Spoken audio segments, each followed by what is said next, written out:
Gauroji, can you please disable the chat? I forgot to disable, please. Sure. Or you could make me host and I'll take care of it. Either way. So the chat would, it says in the bottom side, the chat should just be no one. Let me make a host for a minute.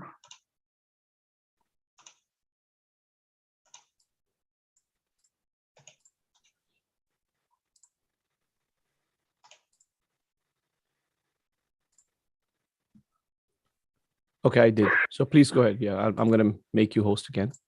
Thank you.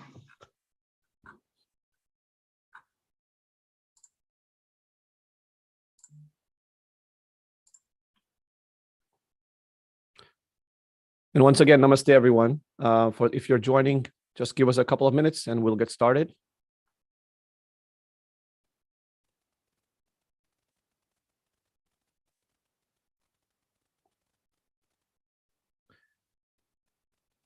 Before we get started, I want to give a couple of logistical items. This webinar is going to be available afterwards. So we are going to be processing the videos and uploading them to YouTube. Second thing is, if you have questions, please put them in the chat box. I mean, in the Q&A. The chat will not work. So if you have any questions, please put them in the Q&A.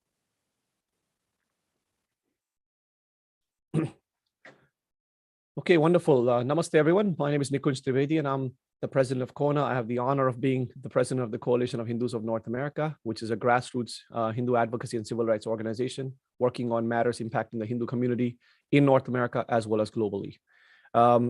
Yesterday, we had a very power-packed session, day one. Day one focused on sort of like the Rajiv Malhotra's journey on breaking India, how the book came about, what are some of the themes that have emerged from there, what are some of the overall challenges that continue to be faced by the global Indian community, as well as Hinduism as a religion and civilization. The panelists also focused on some of the key organizations and agents, as well as certain elements that continue to destabilize the idea of Indian civilization through some of their activism, some of their peddling of false facts, as well as questionable research that they use to create what they call atrocity literature, to paint India and Hinduism in a very negative light and in need of desperate saving by outside powers. So that was some of the conversations we had. We also had a conversation around how data is being created to, again, atrocity literature is being created using questionable methods, and there is nobody questioning the questions. So that was talked by Dr. Sarita Shishagri. So overall, our panels focused on very kind of high-level themes. So that was the first day. Today's sessions are going to be very special. We have a few sessions today. Number one is going to be on academic Hindu phobia, which we will start in a bit. That session will look at sort of how is academic Hindu phobia generated. The book Breaking India talks about some of the academics as well as some of the activists that work actively to create academic Hindu phobia and lend each other support to create an image of Hinduism in India as caste, cow, curry, and chaos. So that's the first panel. Adjoining to the panel, we're also going to have a very special analysis of the anti-Hindu sentiment and Hindu phobia that was generated by the Dismantling Global Hindutva Conference. Richa Gautamji from our team is going to present that analysis. And then afterwards, we're going to have a panel on caste and how the exploitation of fault lines, the social fault lines in India, as well as the Indian community, are exploited by certain elements. So we'll have 4 speakers on there, including 2 Dalit Hindu speakers. And finally, we're going to invite Rajiv Malhotra back for some closing thoughts on what he sees sort of the book now as what he calls Breaking India 2.0. Where do we go from here what are some of his thoughts of like the next several decades of what's going to be happening with the community, how we can respond, things like that. So with that, what I would like to do is I would like to introduce Richa Gautamji. Richa ji is on the steering committee of CoHNA and one of our very active members since the beginning that we started CoHNA. She's going to be introducing the panelists and taking over from here. Richa ji, please go ahead. Thank you, Nikunji, and welcome to everybody. Namaste. And I am going to be moderating today a very accomplished panel of on the topic of academic Hindu phobia. I want to quickly introduce our guests before I hand it over to them for their opening remarks. We have Dr. Kundan Singh, who was earlier a core faculty at the Sophia University, Palo Alto in California. He's now a core faculty at the Hindu University of America, where he's engaged in developing a completely new field in academia and on the topic of post-colonial Hindu studies. He's the vice president of the Cultural Integration Fellowship and a senior fellow at Hindupedia. He serves as an adjunct faculty at the California Institute of Integral Studies, and he has been a visiting faculty at Berkeley at the Graduate Theological Union. And he's the author of The Evolution of Integral Yoga, Sri Aurobindo, Sri Ramakrishna, and Swami Vivekananda, and numerous books, book chapters in edited books on topics like Aryan invasion theory. And along with Krishna Maheshwari, he has authored a book titled Making Children Hindu Phobic. So welcome, Dr. Kundan Singh ji. And then I want to introduce our second panelist, Aditi Banerjee. And she's a published author and novelist. And she just recently published a book around Valentine called Valentine's Day, Hindu Love Stories and Dharmically Ever After. And very interesting book that. And her first novel was The Curse of Gandhari, a successful bestseller. And it was published by Bloomsbury. And she has another novel coming up, Shiva and Sati, which is going to be out this year. She has co-edited the book, Invading the Sacred, an analysis of Hinduism studies in America, in collaboration with Sri Rajiv Malhotra ji. And she has also authored several essays in publications. She's a practicing attorney at a Fortune 500 financial services company in the United States. Welcome, Aditi ji. And then we have Dr. Mrityunjay Guha Majumdar, and he's a senior postdoctoral researcher at the Center for Excellence in Quantum Technology at the IISc in Bangalore, and is a postdoctoral associate of Nobel laureate Professor Brian Josephson at the University of Cambridge. He has completed his PhD from Cavendish Laboratory at the University of Cambridge at an early age of 25. And he has taught physics at the university there in Cambridge, as well as in University of Delhi. And he has worked previously with the Ministry of Human Resources Development in India and looked at innovative ways to improve teaching and learning in school education. He is a full-time elected student leader at Cambridge University and part of various social organizations. And he also has co-edited the book, Invading the Sacred, an analysis of Hinduism studies in America, in collaboration with Rajiv Malhotra ji. So welcome to our distinguished panel. And I would like to hand over the floor to Sri Kundan Singh. Dr. Kundan Singh, please welcome. And I would like you to give us your opening remarks. Before we get started, two things. Kundanji, there's a shade in the back. See if you can just lower the shade. We can't see you properly. Then just give me 1 minute. Yeah, and Gauravji, can you add all the panelists? Oh, yeah, sure.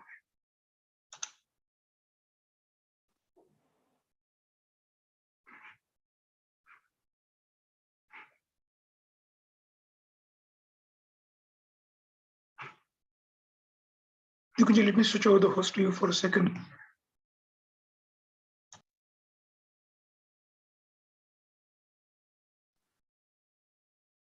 Still not working. Just 1 second. There's sun coming.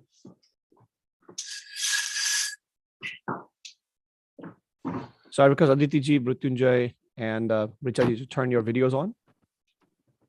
so we can have the full panel here. It's the sun shining. Yeah. This is Nikunj, does this work better? Yeah, that's fine. There's a lot of darkness in our world. Which, you know, I'm not able to Slightly move your computer slightly to the towards Aravindan ji. Perfect. There you go. Wonderful. Is this all Thank right? you. Yes. Yeah. This looks good. Okay. Please go ahead. Wonderful. So, without further ado, let me share my screen and begin my talk.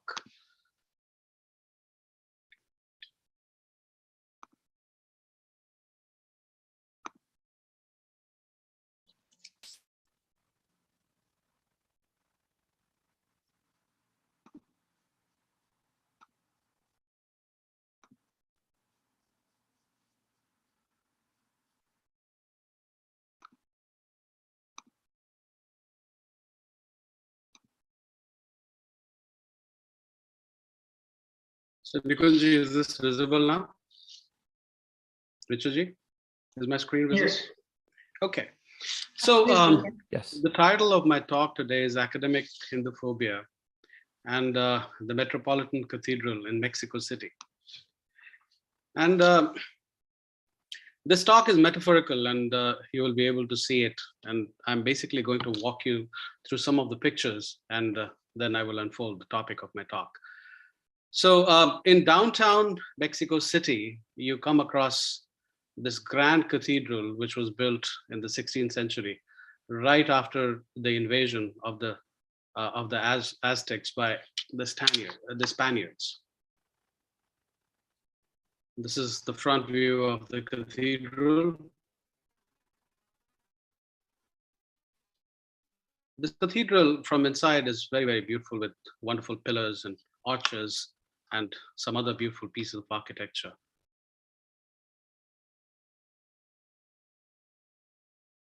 When you go inside this cathedral, you find this beautiful altar. This altar is 45 feet wide, 82 feet high, and 25 feet deep. And this yellowish thing that you are seeing on this altar is made of nothing but pure gold. This is called the altar of. This is another view of the altar. And right in front of this altar, there's another altar. It's called the altar of forgiveness. And this altar is also made of pure gold.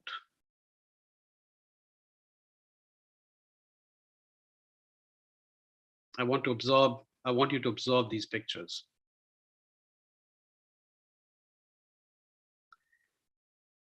There are also 8 chapels within the cathedral. And all the chapels, they have panels.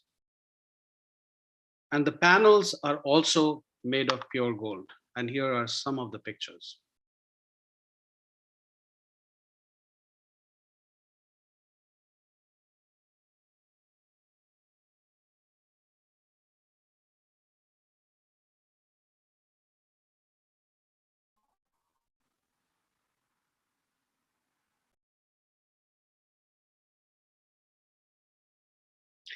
Now, the interesting part is that this cathedral is built over the temple of the Aztecs. And it is made from the rubble that came out by the destruction of this temple. And the gold that you see in this temple was from the Aztecs. These are some of the pictures of the temple that was destroyed in the 16th century.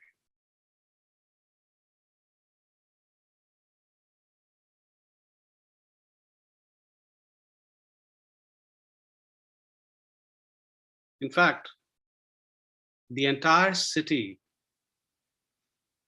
or rather the downtown part of the city, was built over the city of the Aztecs.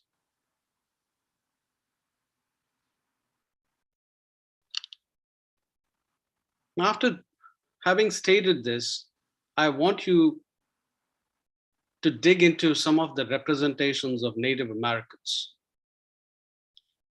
that we have. I want to emphasize this, that the Aztec people are Native Americans. The representations that we have are of shamans and warriors carrying spears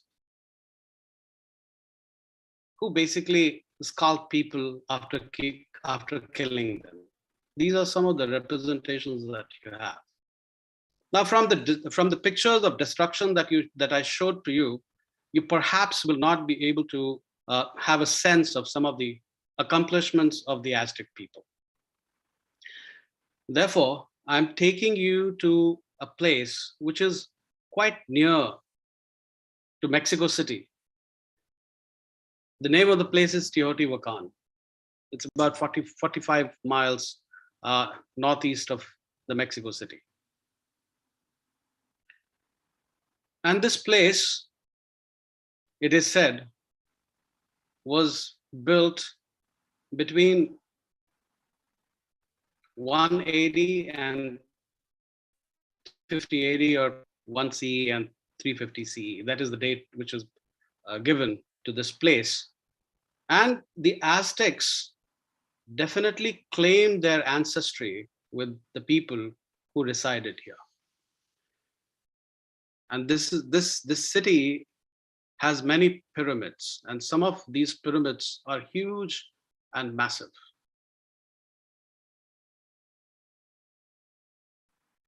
This is the pyramid of the sun, which is basically overlooking a row of pyramids on which the temples of Aztecs stood.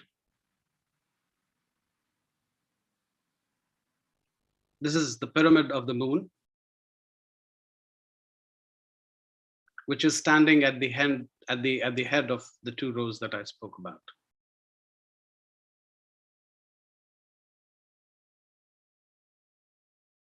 And when you take a look, an aerial look of this place, you find that the Mexican people, so for convenience, I'm calling the Mexican people, Native Americans, they definitely had a very good sense of symmetry, geometry, and architecture.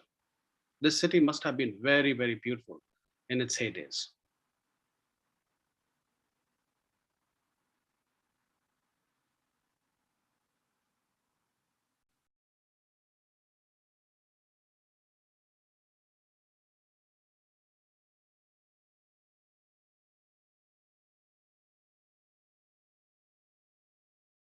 This is the palace which was situated within the city.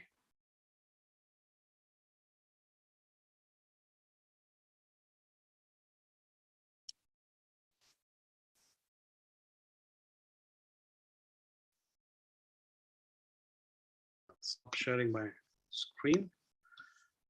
Now, what has happened to the Aztec people has basically happened to the Hindu people as well. And it is not with respect to the wealth alone, which was looted from us. The material wealth was looted, and more than that, intellectual wealth was looted from us. And as intellectual wealth was looted and continues to get looted, there's a certain kind of representation which continually gets made on us. appropriation and demonization is something which has happened ever since the Britishers gained control of our civilization. And as Rajiv Ji has been speaking about through his U-turn theory, the people who are appropriators in the beginning, over a period of time, they also turn demonizers. This is the story which has been going on. What has happened to the Native American people has happened to us and continues to happen to us. Now, the issue here is that we need to understand that this problem that we are encountering actually comes from the way Western cosmology situates itself or looks at the world through its own prism. Because the Western civilization does not transcend binaries. It has an innate tendency of othering people and projecting their own shadows onto the people whom they other. So in the earlier times, what was happening? Native Americans were demonized, the Black people were demonized, the Middle Easterners were demonized, the Hindus were demonized, the Chinese people were demonized, women were demonized, and there were so many other categories that were demonized. What is the situation now?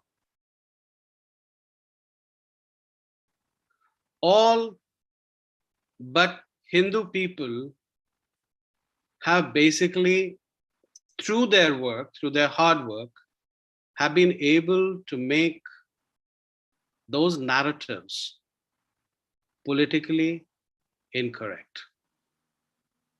It is completely politically incorrect to demonize or write negatively on women, on Blacks, Native American people, Muslims, Chinese people, and so on and so forth.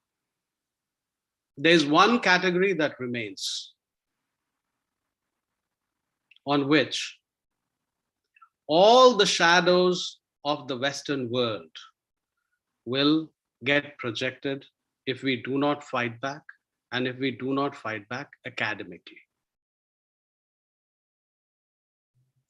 There's what essentially is happening is that we are getting othered and the shadows of the Western people are getting projected on us.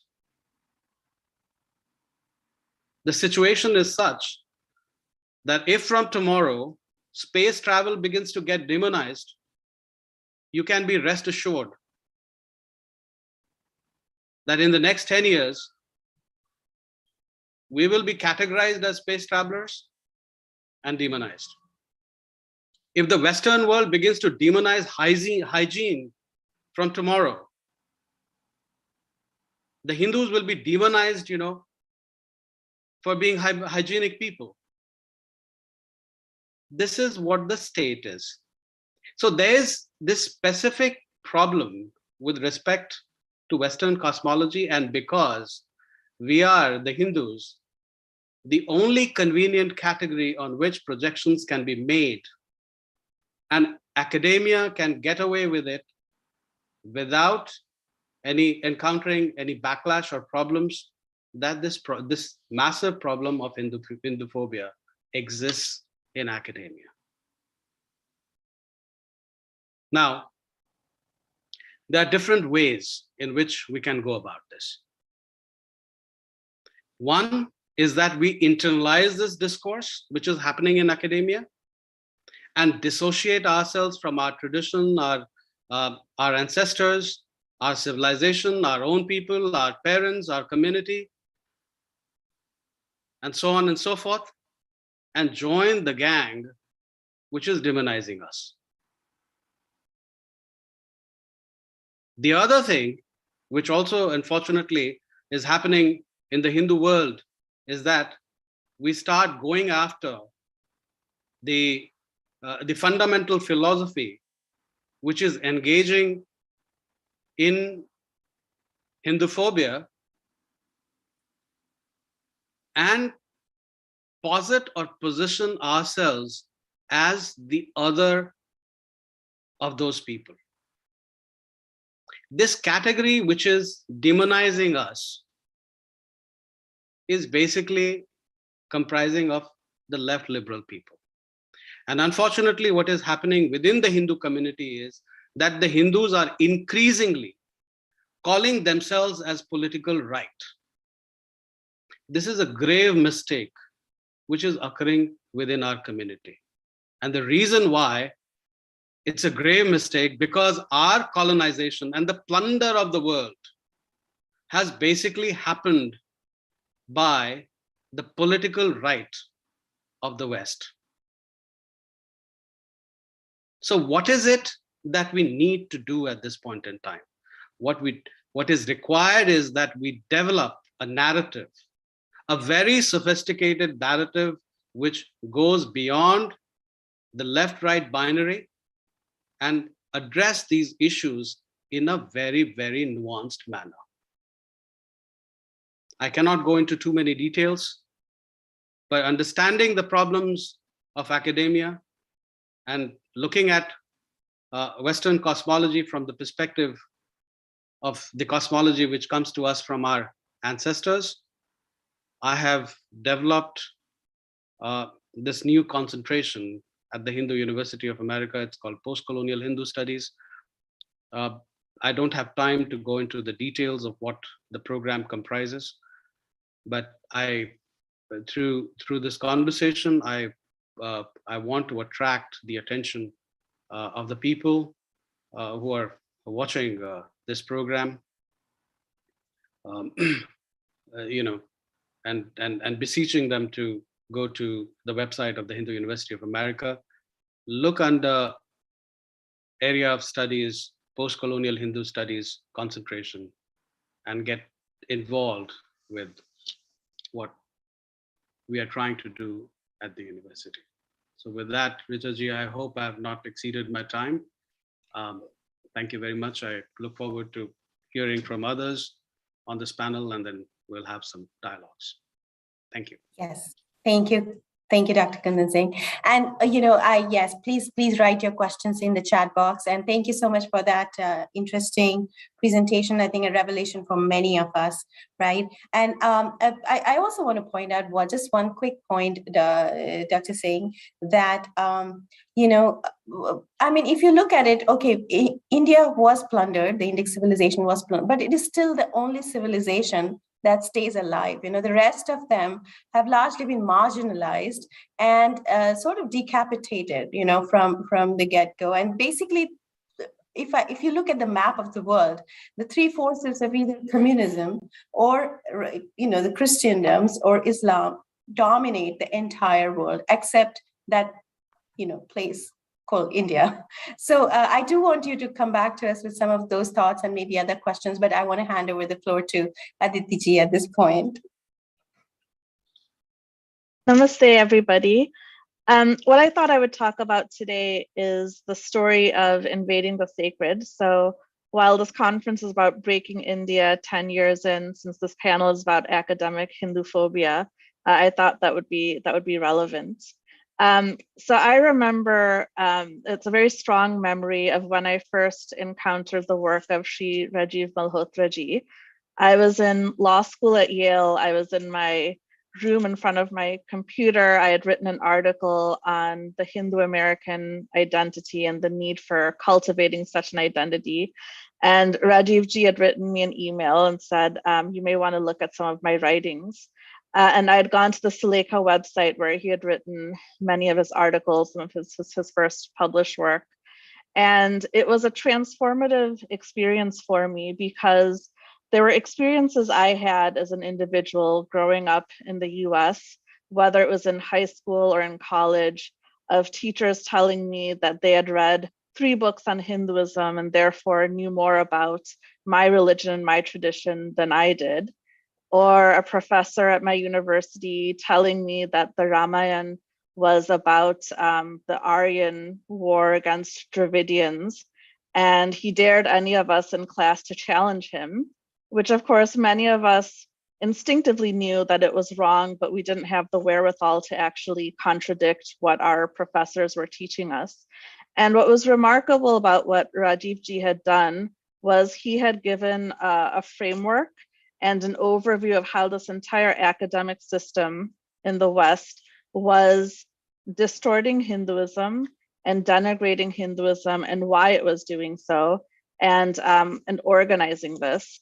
And through all of his books and works, one of the most important things he's done for us is give us a vocabulary, whether it's things like Sanskrit non-translatables or being different, looking at what's history-centric traditions or not, and this whole sense of this Hindu phobia and this academic Hindu phobia. And that's been a very powerful thing for our community and our people, which is to understand, first of all, what is the problem and the challenge that we're facing, and only then can you develop an effective response against that. Then a few years later, the project of writing Invading the Sacred had begun. And we're coming up to about 15 years since the book had been published. And it was really, I think, a milestone for our community at that time, because it captured a movement and a moment, and this moment of awakening for this community, for our community, on not just sitting by and letting our traditions, our identities just be appropriated and distorted. And the book really captured that.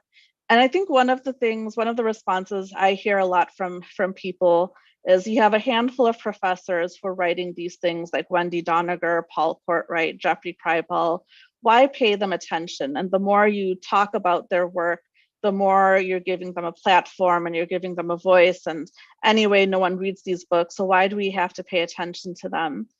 And one of the things that people outside the US may not understand is that the college experience is not just about academics. And so whether or not you ever take a class on Hinduism or Indian history, you are surrounded by Hindu phobia, which is entrenched in the institutions. So I'll give an example. In college, it's a very important part of the college experience to formulate your identity. So when you're a student and you arrive on campus, you are barraged by student groups and clubs and associations, and you have the Asian Pacific Islander Association. And then the first day of class, I heard about something, the South Asia Association. I never even knew what South Asia was. And then I realized it's just a polite way of saying, India, Pakistan, Bangladesh, but it was too controversial to have an Indian Students Association. And then one of the things that I faced, or many others faced, is if you wanted to have a Hindu association, just like an Indian Muslim could be part of the South Asian Association and then also part of the Muslim Students Association, a Hindu did not have that privilege, because if you were a Hindu trying to do that, other students would say, well, why are you trying to create a Hindu association? You have the South Asia Association, they can celebrate Diwali and Holi, and why are you being communal? Why are you being divisive? And it becomes almost a crime or something to apologize for, simply to be Hindu. And this is happening at a pivotal time when people are in their late teens, early 20s. They've left home, they are in the process of forming their identity, and they're basically being given the messaging that to be Hindu is to be communal, divisive, and all of these things. And this academic work, which seems very much on the fringes, is actually entrenched in the very way that universities operate. So this is why it becomes critical to take on in an upfront way this academic Hindu phobia. And the way that Hinduism is branded and understood, not just in the West, but also around the world, including in India, comes from a lot of these academic misrepresentations. And so part of the reason for writing Invading the Sacred was to document this, to analyze this, and then to share a lot of the community responses that had taken this on. and to put it into a book. And one of the things that Rajiv Ji realized early on was the importance of having our work documented in books, because you can have a lot of wonderful things on social media, you can have a lot of blogs and articles, but if you want to have serious reference material, you do need to do the research and have a book that can serve as a reference. And Invading the Sacred did become the part of curriculum for different schools over time. And so that was 15 years ago, kind of what the work was. And I think it achieved a lot in that there was this awakening in the community, and it became harder for Western academics to ignore our community. To an extent, it became a little bit politically incorrect for them to directly malign Hinduism. But now the battlefield has shifted, while the ultimate fight remains the same. Because nowadays what we're seeing, and I know Richa Ji, you're going to talk about this with the Dismantling Global Hindutva Conference, is kind of using this pivot that no one is attacking Hinduism, it's just Hindutva that's being attacked, because it just may not be politically correct to directly attack the religion of 1 billion people. So instead we're just attacking Hindutva. But this is really just becomes a fig leaf, because no one under this distinction, it's a distinction without a difference between Hinduism and Hindutva. And basically the way that this comes across, it's basically attacks on Hinduism. So you have things like, you have Audrey Trushke saying that, associations like the Hindu Students Council and other organizations are de facto Hindutva, and therefore they are not to be supported, and they're being attacked. And anytime anyone tries to be assertively Hindu, or not even assertively Hindu, just practice Hinduism in any kind of external public way, that becomes representative of Hindutva, and it's inherently anti-Islamic and other things. So you would have things like, there was a NASA intern who had a photo on Twitter with her vigrahas and images of devas and devis in her room, who was ridiculed for doing this. Just a few weeks ago, there was a young, I think 14-year-old person from India who defeated the chess master, and he was wearing a tripundra. And then he was actually criticized for wearing this and things like that. So you see these attacks. Also, there was the book on caste by Isabel Wilkerson. And in that book, she conflates racism with Nazism with casteism. And this idea of just the very act of being a Brahmana, of wearing the sacred thread, is considered to be casteist. And part of the end of the book is this anecdote where someone, this Brahmana, removes his sacred thread. And this is celebrated as being a renunciation of casteism. And so the messaging is, if you want to show that you're anti-caste, remove your sacred thread, remove your tilak, remove all of these external marks of being Hindu. And now you're seeing this in the US with legislation being passed on anti-caste discrimination and things like that. So the battleground has shifted, but we're facing the same kind of systemic denigration, misrepresentation, and malignment of Hinduism, but just in a different form and a different flavor. And I think what we have to recognize is those lessons from Invading the Sacred are still very much alive, and we have to become much more savvy and understanding what it is that the other side is doing.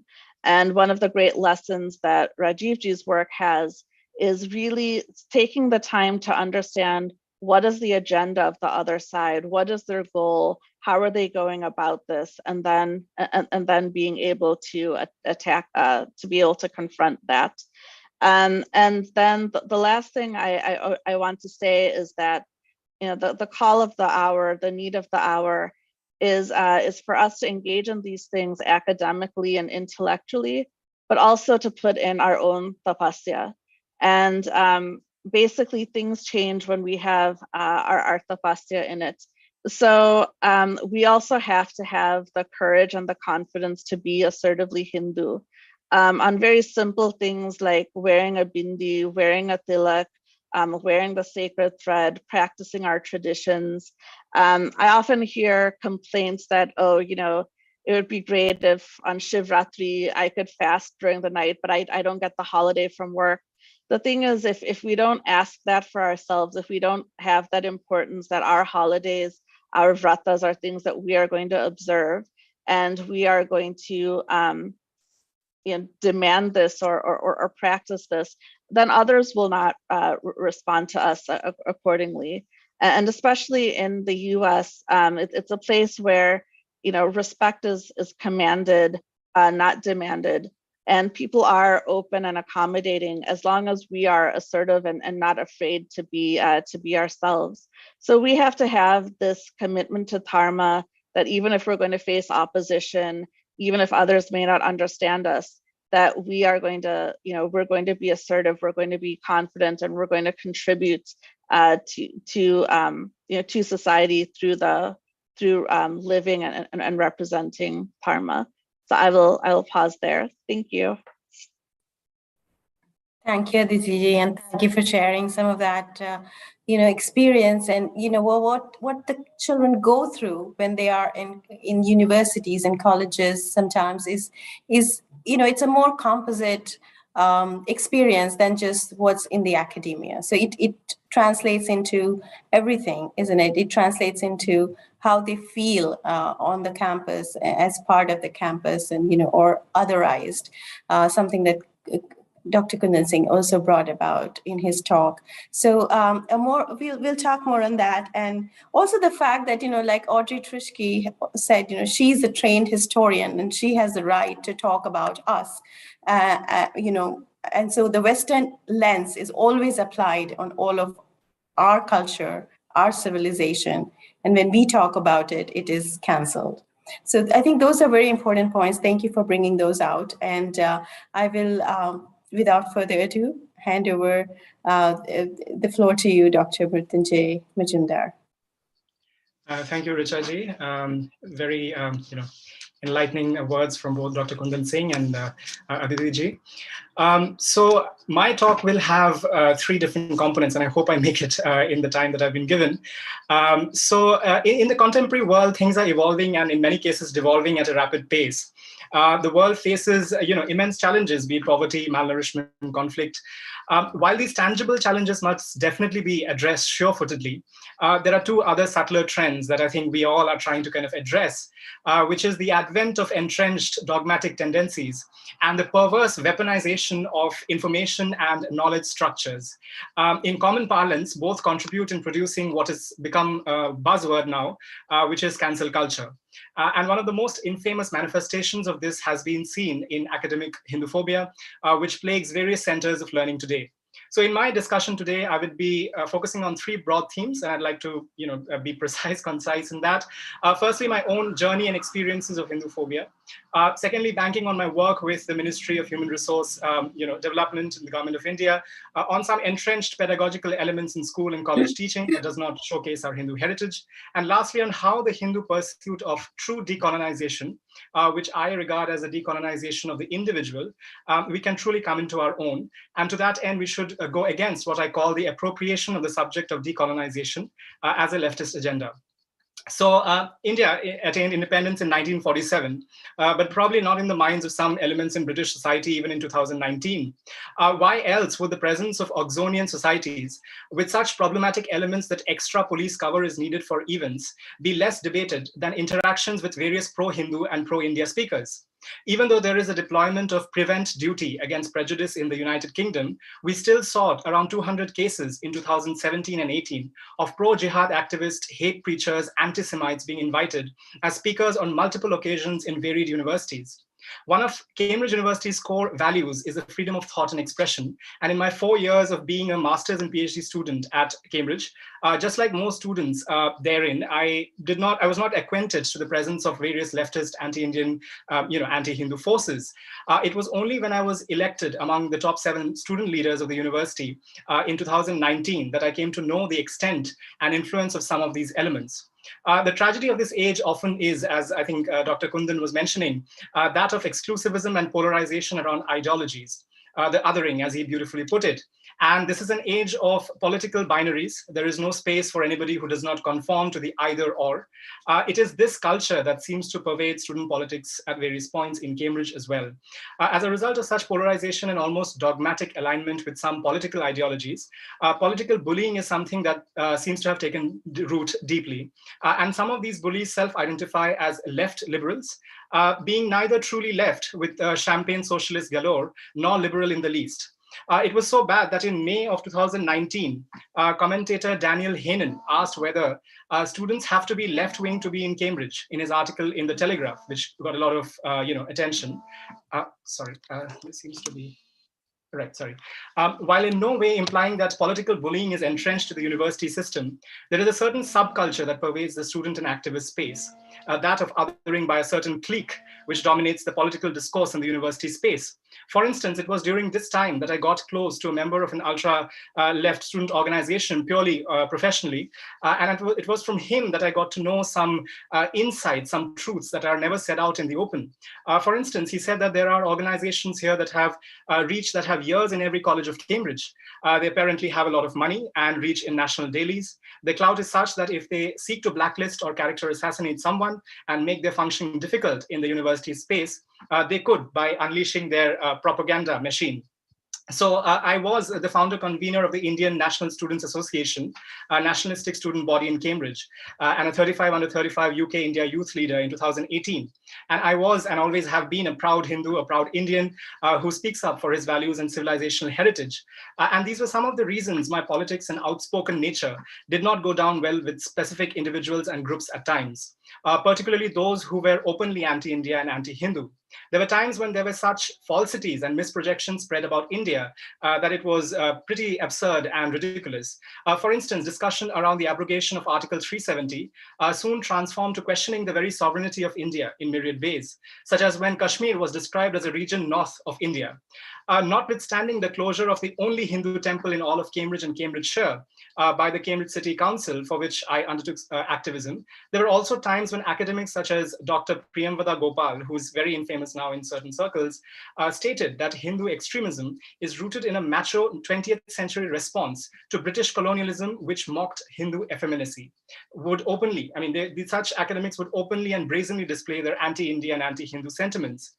Even when I stood on the forefront of the Indians near the High Commission, who faced the onslaught of around 5,000 anti-India forces against a simple congregation celebrating India's independence on 15th August 2019, certain leftist activists in the university space went on such a vitriolic rant on Twitter that I was advised not to read these views to maintain my sanity.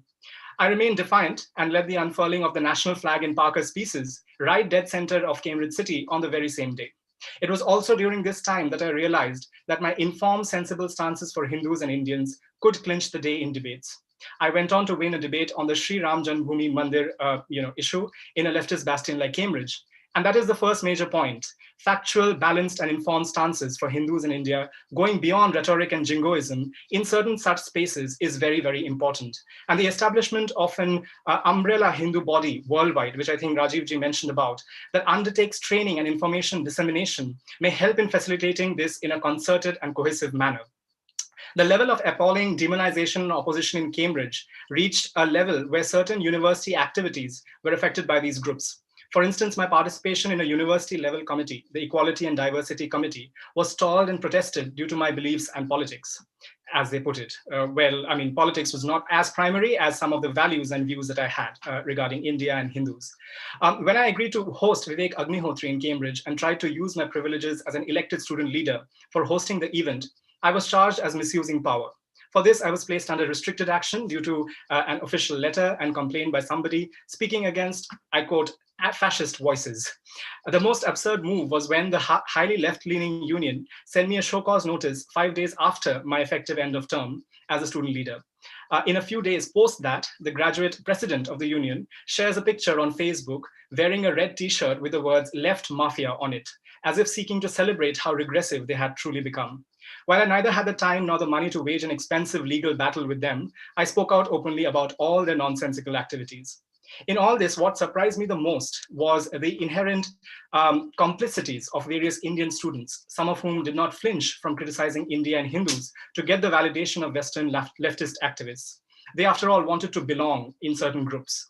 This is what made me introspect and seek to know the roots of this problem. What I discovered to my horror was a systematic factory production of ideologically biased individuals from various educational institutes of India. Back home in India, there were leftist student activists in the universities who went on a despicable diatribe of epic proportions against myself and various other issues that had come up during that time, without much recourse to rational thought or balanced judgment. As per my observation and meditations, two primary aspects that were historically seen in the West, but increasingly so in Indian institutions, are discrimination being fairly covert these days, and cancel culture employing what I call the red herring approach, which means that the one being cancelled is invariably cancelled with something technical, something distant from the real reason for cancelling, which is largely ideological, a slight slip in the health and hazard inspection of a venue for cancelling a talk to be held there, a minor lapse in citations in some obscure publication to censure an academic. We must learn to look through this red herring approach, and that is not easy, since it invariably involves shadow warfare, a conflict of proxies, so to say. And this is cancel culture 2.0, an upgrade over the upfront censure of people by lobbies who felt they were problematic. Nowadays, if you look at the technology being deployed, even for that matter in the university space, it is amazing. Algorithms developed by big tech companies have been in the news for being the latest munition in the arsenal of these cancel culture agents, so to say. Surveillance and mass reporting of accounts and pages on social media have become a trend. When it comes to academic cancel culture and Hindu phobia, there are a few recommendations one could look at and which I would like to put forth based on my experience. One of them being the university administrations themselves ensuring checks and balances to counter restrictive internal codes and possible creation of political coteries. And any influence of politics on purely academic matters must be reportable under the institutional guidelines as ideological prejudice. There has been a debate about, the lawyers and Hindu lawyers they have and in the past formed cells which actively work towards helping provide relief and support to cancelled individuals in academia, possibly even pro bono. And when it comes to technology to fight cancel culture, there are initiatives like the Wayback Machine for deleted tweets by specified individuals to check their history of how they oriented themselves over time, or even a recent command line tool that takes a Twitter screen name and outputs a list of all the accounts you've blocked with, which that account, associates with. So there are various tools which are being used now even to negate or go against this very toxic and very regressive cancel culture that we see around us. So under ethical regulations, administrators can use such tools to track and observe questionable accounts on the net. But is it the colleges alone that Indian youth get swayed to accept certain orientations and tendencies? I would say not quite. While working on a project in the Ministry of Human Resource Development in the Government of India, which was on competency-based learning, I also delved into a personal offshoot of mine, an interest of mine, of trying to fathom the intricacies of curriculum and narrative formation, if I could, with my limited knowledge, in schools in India. And what was surprising was that in the very first chapter of the history textbook of CBSE Class 7, titled Tracing Changes Through 1,000 Years, India is described as Hindustan, a term which the book goes on to say was used in the Siraj, a chronicler who wrote in Persian. Was there no India before that? Was Bharat not a glorious nation with millennia of rich attainments in myriad avenues long before Minhaj-e-Siraj came along? Why do we talk of 14th century chronicler Ziauddin Barani's chronicles than, say, a gem of Sanskrit like Vishakadatta's Mudra Rakshas? Why are there accounts of Sanskrit Prashastis of Mamluk Sultan Balban, but not of the Tomars, the Chahamans, or the Chalukyas? Factual inaccuracies like Prithviraj Chauhan letting Muhammad Ghori go after the first battle of Tarain show the Hindu rulers as weak and not fit to rule. Another worrying trend is the exclusion of subaltern and regional histories in NCERT textbooks, even as luminaries like Savitribai Phule and Pandita Ramabai are not mentioned all that much. The disagreements between Gandhi and Ambedkar are not mentioned. The importance of the INA trials and the subsequent naval mutiny of 1946 is largely understated. Even in the sciences, where are the accounts of the women pioneers of India, be it in ancient times like Gargi, Vachaknavi, and Lilavati, or in modern times like Anandibai Gopal Rao Joshi, Kadambani Ganguly, and Kamla Sohani? Why is there an element of apologism, of subversion even, of important strands of our civilization and heritage? This, however, is not a product of only the left. Even some elements of the Indian right wing go towards questionable revisionism, like claiming that Maharana Pratap won the Battle of Haldi Ghati. This must be categorically debated, possibly even avoided if there isn't factual accuracy that one can annotate to it. A wrong, after all, cannot right another wrong. And this brings me to the final point of my discussion that I shall deliberate on, and which Dr. Kundan had mentioned during his exposition and his speech, the question of how we can avoid becoming mirror images of those we are trying to oppose and correct. I believe a prime error in our orientation in this dharmic struggle is around decolonization, which has become a favorite buzzword for the left liberal activists. Today, I shall put forth a brazen thesis, which I think Dr. Kundan had hinted at in a certain manner of speaking, that it is not just an element or two, say in history writing or institutions of governance and society, that is aligned with Western or Occidental culture and tradition that need to be reimagined. It is not even about assuming more Indian socio-cultural and philosophical elements in one's attire, food, or ideas. It is the very way of thinking and being that needs to be re-envisioned in moving from a binary-based off-dogmatic approach to a way that our dharmic heritage endows us with, of there not being this or that as absolute, or even the combination thereof. The absoluteness as annotated to all these happenings is rejected in the Indic imagination. The multiplicity is more important than the binary. There is a certain paradoxical transcendence that Buddha regarded as shunya. And it is this thinking that can truly help us liberate ourselves from the yoke of dogmatic parochial thinking and polarization that is also prevalent today. That is the final frontier of decolonization, which I call Atma View Upaniveshikaran, or self-decolonization, not the establishment of what liberals think is politically correct and should be the definition of liberation.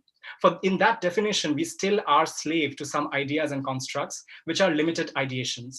Let us strive for what is truly liberal and not a culture of canceling any and everything that does not align with us. Let us strive towards truth-based existence and factual orientations, not jingoism, parochialism, and dogma. As I say, let us strive for mukti, moksha, not azadi, for the latter is freedom from something, while the former is about accepting all existence as its own, and in doing so being emancipated and liberated. That is the Hindu way, that is the Indic way, and that is the dharmic way. And most importantly, that is the way where, at least I believe, humanity can attain harmony, truth, and empowerment. Thank you. Right, beautifully said, in the very, a decolonized way, so to speak, right? And I think, I'm going to be presenting later during this event a summary of the DGHC, and I think it pretty much is a case study of all of the points that were brought out during this conversation.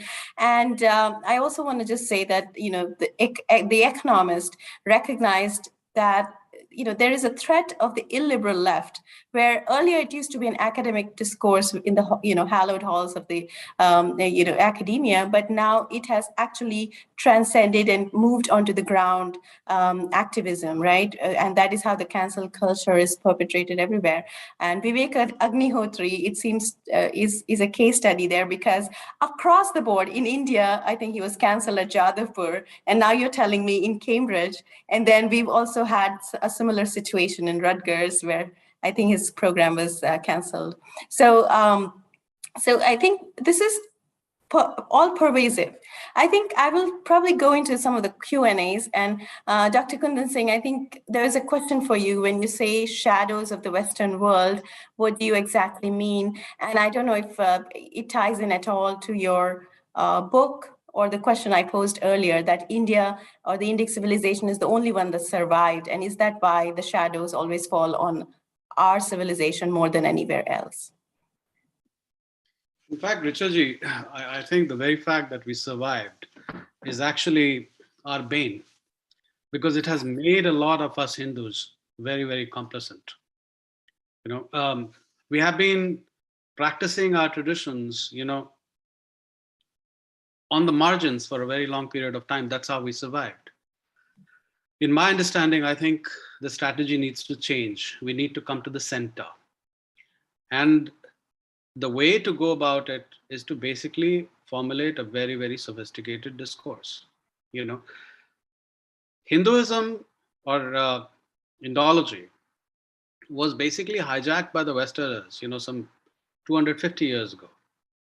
And over a period of time, this discourse has become extremely nuanced. It is far more nuanced than even medicine and engineering are. And what's happening is that we Hindus are not recognizing sufficiently the effort that is going to get involved in dismantling this problem. You know, we are awakening, but we really need to develop a very sophisticated understanding of this. And that is not happening. So we will really need to go into how this discourse over a period of time has evolved.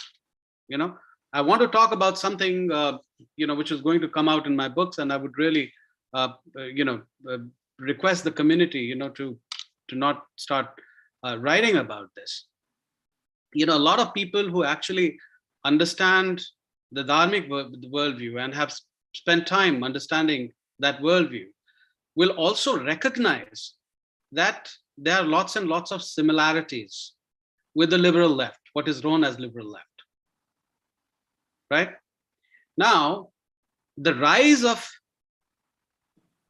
the liberal values and left values began in Britain after India came in contact, with Britain.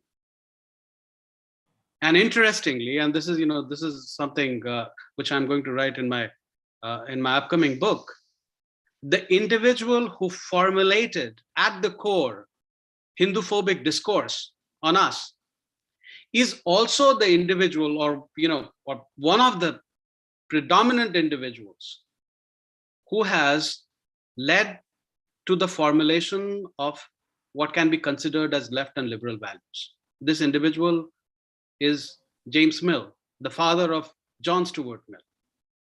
You know, liberalism in a certain sense is conflated with John Stuart Mill. And James Mill, along with Bentham, really trained this guy quite meticulously. And Marx, interestingly, is a contemporary of John Stuart Mill. And Marx was in London from 1840 to 1860 for most part. And he was very much familiar with some of these ideas that were actually getting discussed and developed. So what you find is that from James Mill, there are two offshoots that are emerging. One goes towards John Stuart Mill, who's considered the father of liberal values. And the other offshoot goes to Marx, who's considered, the father of left values. And as I told you, and again, this is part of my future research, the individual who proliferated these ideas in a very big way is also the individual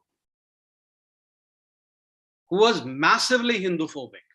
And that becomes very evident, from the 7 chapters he has written on the Hindus in the history of British India. So, the way I look at liberal left is that Hinduism, is the father of liberal left.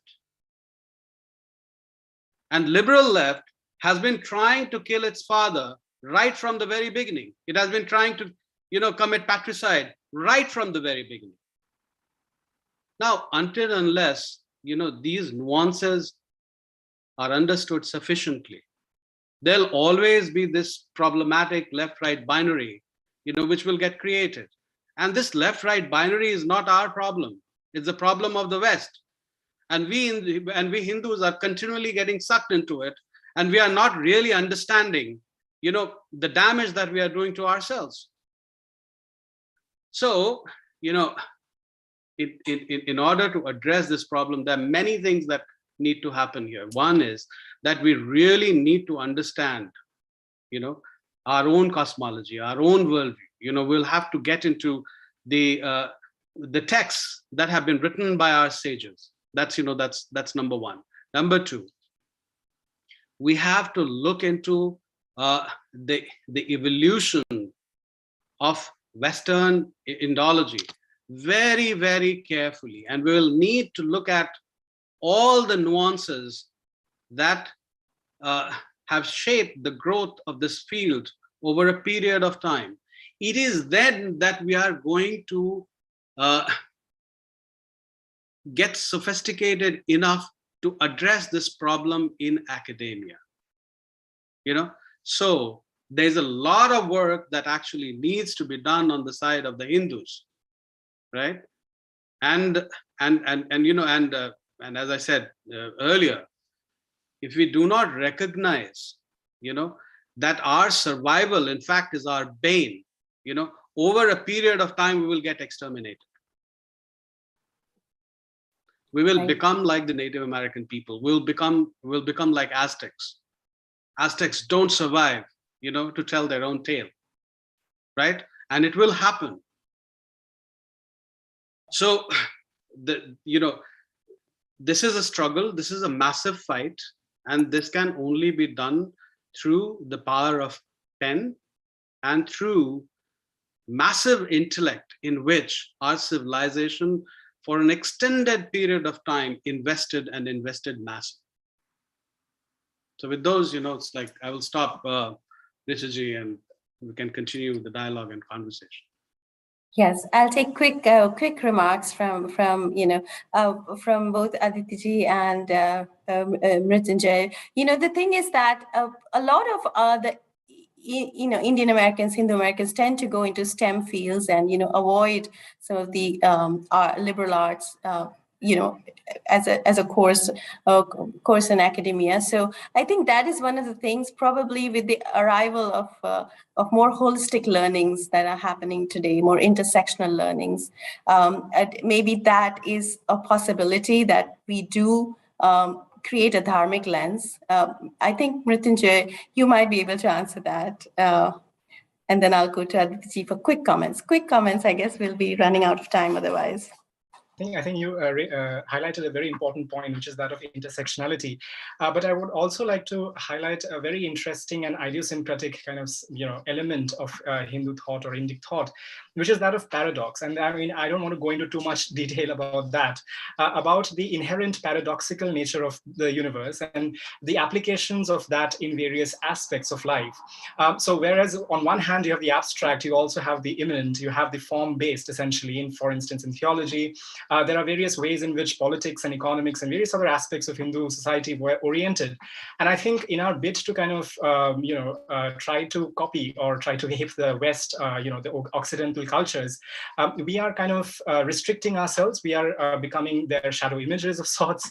And as I said in my exposition as well, I think that's not the wisest thing to do, because I think one of the reasons we did survive was because of an inherent kind of decentralization of course, which is because of the darshans and the various schools that existed, and effectively Hinduism as a religion, in the modern Western context, was not quite there. It was more of a collection of various schools of philosophy and thought, and I think that gave us an inherent resilience, an inherent robustness against any effective perturbations from outside. But also these various small nuances, elements which were there in Indic and Hindu thought, which we should kind of carry forward.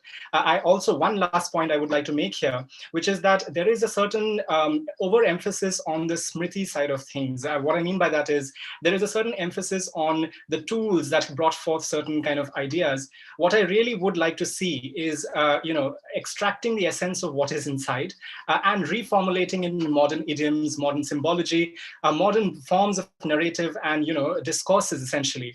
Because I do see a very certain nostalgia for the form more than what is encapsulated in it at times. And I think that is a certain worrying development, which I at least kind of, would like to kind of stay away from and prioritize kind of remolding, reimagining, re-envisioning the Hindu thought and sentiment. Mm-hmm. Thank you. And Aditi Ji, just some, maybe a closing remarks. And, when you talk about invading the sacred spaces, I think that is one book I think a lot of us have probably been more focused on some of the books that came after Breaking India or the book Breaking India, which has become sort of, the the main book that Rajiv ji has his thought has captured the imagination of people. But from your standpoint, I just want to know if that talks about some of the appropriations of our culture, and I think that was just one of the questions that people asked. Like, what is sort of theme of that book, and what do you think of the idea that a lot of our culture gets appropriated or misappropriated? I'll touch on that, and there are also a few comments in the Q&A I want to touch on. So Invading the Sacred was really about documenting this pattern of misrepresentation in academia. So there were things like, Wendy Doniger, and Paul Courtwright, who wrote a book about Ganesha, which won an award. And in that book, he says that he uses Freudian analysis to say that Ganesha's trunk represents a limp phallus because he had penis envy for his father Shiva and things like that. There was Jeffrey Kreifel, who wrote about Sri Ramakrishna Paramahansa and said he had homoerotic tendencies towards Swami Vivekananda and the other disciples. Things like this. Wendy Doniger had a lot of this on the Gita and the Mahabharata being bloodthirsty and all this kind of thing. And this kind of knowledge doesn't just stay in these academic books, but it makes its way into like the Encarta Encyclopedia. It makes its way into museum displays and things like that. So it's really for people to have an appreciation for what's happening, why this is happening, how the scholarship was being produced, the patterns of many of these academics who in the beginning have a genuine interest in Hinduism, but then they have their own experiences coming from a Judeo-Christian background where they can't really incorporate or digest this dharmic way of thinking about things, and so they kind of do this U-turn, which Rajiv Ji also talks about, and then you end up with all of these distortions and denigration. So it's really to show that, and so that people could understand that. The other comments I want to touch on, one was a really good point about is it enough to confront these things intellectually, or what about the political side of things? And this is one thing I want to touch on, especially in the US. The Indian American population is the most educated and the most affluent, or the second most affluent minority in the country. We have a population size comparable to the Jewish population, and comparable in terms of education levels and levels of wealth. But if you look at how much advocacy that the Jewish lobby is able to accomplish versus what we do as a Hindu or Indian community, it's very deplorable. So a lot of Indians give away money to politicians and they just get a photo op or something like that. There's no putting together a list of 10 policy objectives that we want from our elected representatives at the local level, at Congress, in the presidency. So we never hold our leaders to account. If you think about universities, there's so many wealthy alumni coming from these universities who could easily put pressure on the university administration, or these Indian students coming to these universities, funding these universities, but we never wield these levers of power because we are, as a community, are so focused on passing and having comfortable lives and all of these things which are important, but not at the expense of dharma. So unless we become proactive in this way, we're not going to be able to capitalize on some of these things, where to have the level playing field, there is this political exercise we need to go through. And then there was another comment on what about in terms of elevating the discourse on Hinduism, do we not need to be more immersed ourselves in the philosophical richness, the mimamsa and other things? And that is also definitely true. It's not enough just to counter what the Indologists are doing or what the Westerners are saying about us. We have to go back to our roots.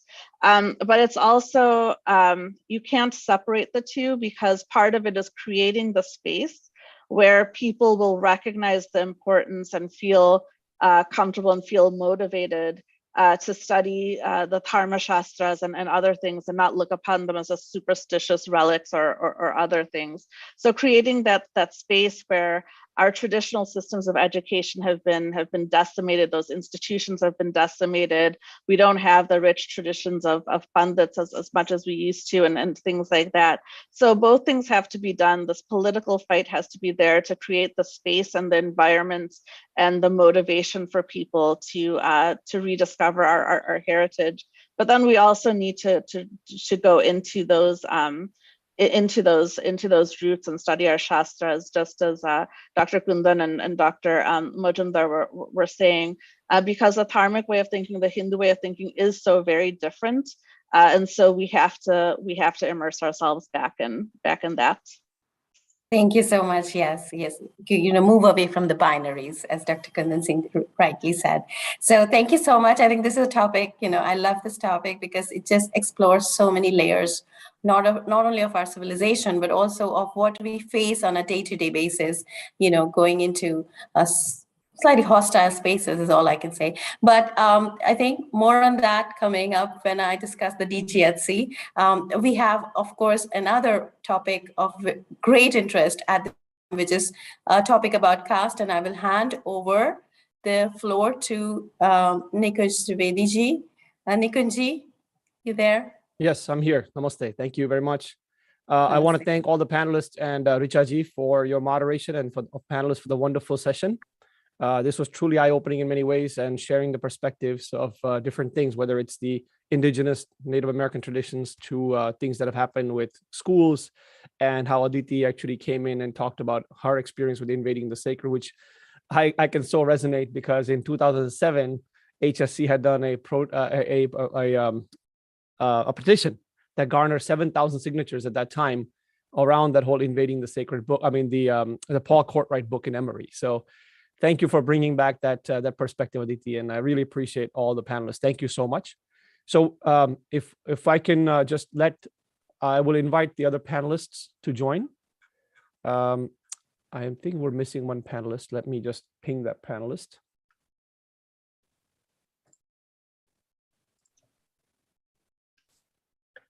Pranam Nikunji, I am being advised by Zoom that the video service... Yeah, you can turn the video on now. Excellent. It should work now. Ah, wonderful. And I think Dr. Arvind Sharma is also here. If you all can turn your videos on, and I just need to ping the other panelists. So give me, well, here he is. Okay, I see him now. Wonderful.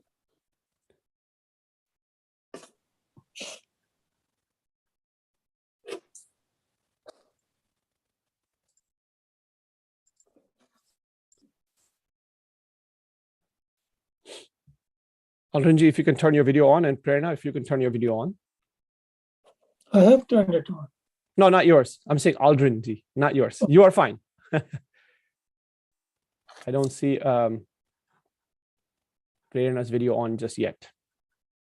Okay. I think she disconnected. Maybe she'll connect again. Let's give it a minute or two. There she is. Okay, great.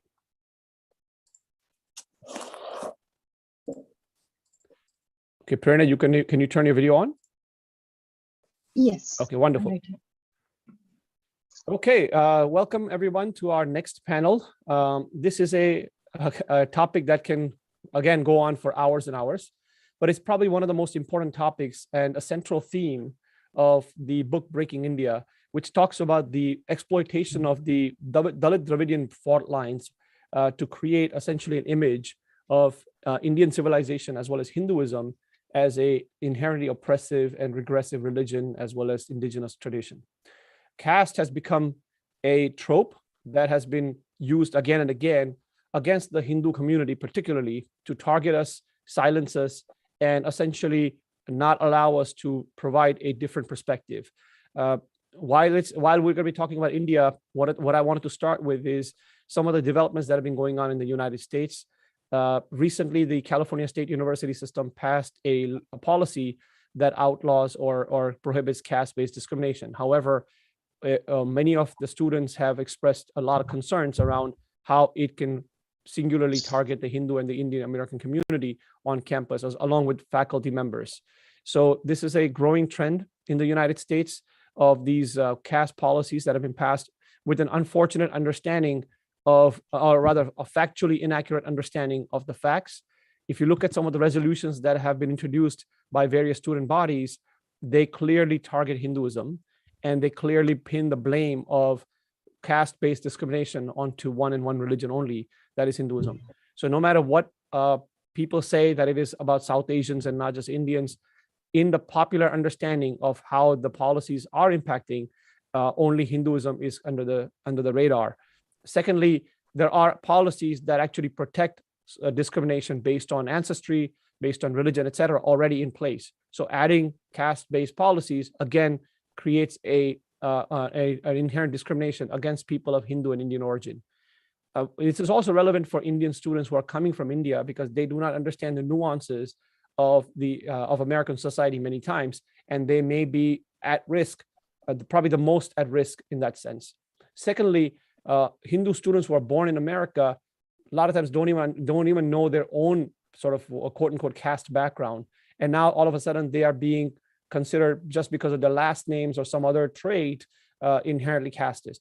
In November of 2021, a organization at UC Davis called The Other Collective openly issued a call to boycott Diwali, basically calling Diwali a casteist, violent, and Brahmanical festival that celebrates, that endorses violence against Muslims, Dalits, Adivasis, etc. So such kind of Hindu-phobic narrative exists on college campuses, and therefore we can understand why students are so concerned. The Hindu community in America, as well as globally, should be very concerned about these developments. So that's kind of the background as to why some of these things are going on. But who are the players behind it? What is really happening? We'll talk about some of those things. There are different perspectives today. One, Dr. Arvind Sharma will start off essentially talking about the background on caste and how today's understanding of caste is flawed in many ways. Pandit Satish Sharma ji will talk about his experience in the UK, as well as excerpts from his book and how that reflects upon what Breaking India as a thesis talks about, and its connections between what goes on in India, what goes on in the diaspora. Then we also have Prerna Tiruvaipati. Pranaji will talk about her perspective on the ground as a Dalit researcher and someone from a Dalit background, on what her perspective is, how she has found her own tradition with the Hindu tradition as a supportive tradition, and sort of what the ground reality is in many ways. And then finally, Deepak Ji will talk about the perspective of growing up in the United States, as well as how his perspective is in what goes on in the US and the impact of that on the community. So I'll make some quick introductions of the panelists. Professor Arvind Sharma is the Burks Professor in Comparative Religion, who was born and raised born in India and had his early education there. He joined the IAS, Indian Administrative Service, and served in the state of Gujarat from 1962 to 1968 before returning to his academic career in the United States, toward the end of which he was appointed as a lecturer in Australia in 1976 and taught at the universities of Queensland and Sydney. He then moved to McGill in 1987, where he currently teaches. He has also taught in the United States at Northeastern University, Boston University, Temple University, Harvard University, and in India in Nalanda University. He has published extensively in the fields of comparative religion and Indian religions. Some of them include Women in Religions, World Religions, Our Religions, Religious Tolerance, A History, A Guide to Hindu Spirituality, Classical Hindu Thought and Introduction, Hindu Narratives on Human Rights, The Ruler's Gaze, a study of British rule over India from a Sadian perspective, and many, many others. He also has very interesting projects going on, how to read the Manusmriti and how to offer a decolonized account of Indian civilization. He had also worked on some milestone projects, such as 3 global conferences in Montreal on world religions after September 11th in 2006, 2011, and 2016, which were attended by more than 6,000 delegates overall, and which culminated in the release of a Universal Declaration of Human Rights by World Religions in September of 2016. Pandit Satish Sharma ji is an author, a TEDx speaker, a yogacharya, and representative of the British Hindu community at British state ceremonies and commemorations. With regard to the current context, Pandit ji has organized and led the British Hindu community to successfully respond to the unfounded and Hindu-phobic allegations of caste discrimination, resulting in the UK government rejecting the allegations. Over a 2-year period, he visited all the key Indian diaspora communities and educated and built consensus and achieved the desired outcome. He was awarded a Dharma Samrakshak by Swami Omkarananda of Arsha Vidya Gurukulam and a Dharma Rakshan Samiti Samhiti in Chennai in March 30th, 2018. Satish Ji is a regular interviewee on BBC TV, on radio and Indian channels, as well as in Chitti Media, CNN 18, Republic TV, and internet, different types of internet news channels. Next, we have Pranaji. Prerna Thiruvaipati is a former banker who worked in New Zealand for over 8 years. She is an independent Indic research scholar specializing in the fields of Vaishnava Bhakti, Dalit, and Hindu human rights. She has also a long experience in working with victims of religious conversion, especially Dalit women and children. She's a published author for over 9 years of writing experience in various Indic sites and has written pieces on articles exposing popular Mughal history, historic places that have been built over Hindu structures. She has presented various research papers, particularly on debunking the caste system and debunking the Tamil Sanskrit fault lines. She also frequently features in public debates, mainly in the English and Telugu media. And finally, Arvind Deepak Ji. Arvind Deepak Ji is a part of the CoHNA volunteer team and works as an IT director at Silverado Contractors. He was born in Bangalore, India, raised in a rural town called Kollegal to a Christian mother and a Dalit father. He moved to the United States in 1987, where he was 18, started his own business with his now partner of 32 years in 1992. He started school and began his IT career in 2014 and also adopted a 13-year-old boy from Fresno in 2010. He enjoys gardening, learning about new things, and traveling around the world, and is passionate about Hindu Dharma and Dharma Bhumi. So I welcome our esteemed panel. I would like to start with Dr. Arvind Sharma with his comments. Thank you. Okay. So I'd like to speak on the caste system and would like to title the talk as Caste and Cognitive Dissonance. What do I mean by cognitive dissonance? What I mean is that when we take the word or mention the word or hear the word caste, a certain image of what the caste system is forms in our mind. What I've discovered is that in many ways, the image does not correspond to reality, at least in some ways. Well, I said many ways, but there's some ways which I like to specify now. The first of these is that the moment we mention the word caste, it conjures up images of economic backwardness, because caste is supposed to be fixed, so it prevents occupational mobility, and so on. Is a general impression of rigidity associated with caste in many ways, especially economic. Now, if this was so, then India should have had a history of extreme poverty, because caste is usually presented as an essential part of Hinduism. And as we know, India has been Hindu for a long time. The cognitive dissonance arises from the findings of modern economic historians, such as Angus Madison. Angus Madison has demonstrated, and this is widely accepted now, that if we take the economic history of humanity into account, from the birth of Christ to modern times, then India had the largest share of global output till 1500. In 1600, China marched ahead. In 1700, India regained the lead. Then India comes under British rule. Around 1900, it becomes less than 2%. And when the British left, it was less than 4%. Now I understand, I realize that one is talking here of share of global output and not per capita income. And because India and China are the most largely populated parts of the world, then one would expect them to have the largest share of global output. But the point is that if the caste system was as vicious and as regressive as it is depicted, then that would not have been possible. So this is the first point I would like to make as my moment of cognitive dissonance. The second point relates to occupational rigidity again, but this time more specifically to whether one could change one's varna. Now, the general impression we have is, when we talk of caste, that such changes were not possible. I would now like to share with you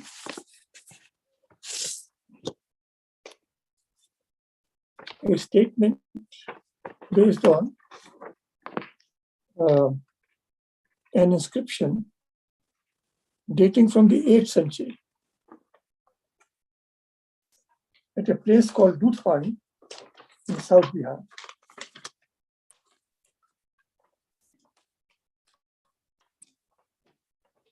And I read out the text now from a very well-known book on Indian, especially Hindu culture. 3 merchant brothers were returning from the port of Tamralipti to their home in Ayodhya with a caravan of merchandise and provisions, and rested for the night at a village called Brahmar Shalmali. Meanwhile, the local king, Adi Singh, passed by on a hunting expedition with a large train of followers, and as was the custom, demanded food and fodder of the villagers. But they were suffering from a temporary shortage and could scarcely meet this demand. So they sent a deputation to the merchants, who at their request gave the king provisions from their own stock. The king found the companionship of the eldest brother, Udayaman, very agreeable, and so he and his brothers became members of Adi Singh's court. One day, Udayaman revisited the village of Brahmar Shalmali, and the villagers, remembering his former kindness, asked him to become their king. King Adi Singh approved the request, and so the merchant Udayaman became Raja of Brahmar Shalmali, while his 2 brothers were made kings of adjoining villages. So here are people who are clearly Vaishyas who become Kshatriyas. Excuse me. Again, a moment of cognitive dissonance. Another image which forms in our mind when we take the word caste, and this is my third point, has to do with the condition of the position of the status of the Shudra, which is supposed to be very low.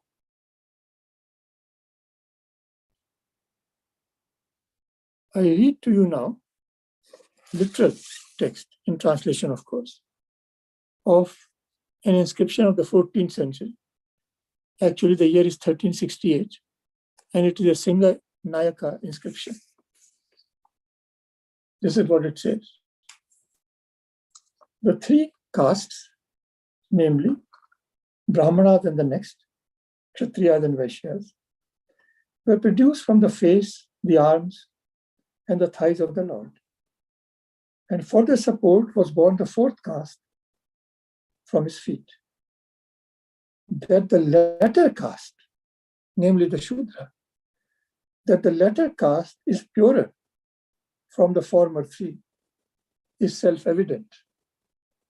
For this caste was born along with the river Ganga, which also springs from his feet, the purifier of the three worlds.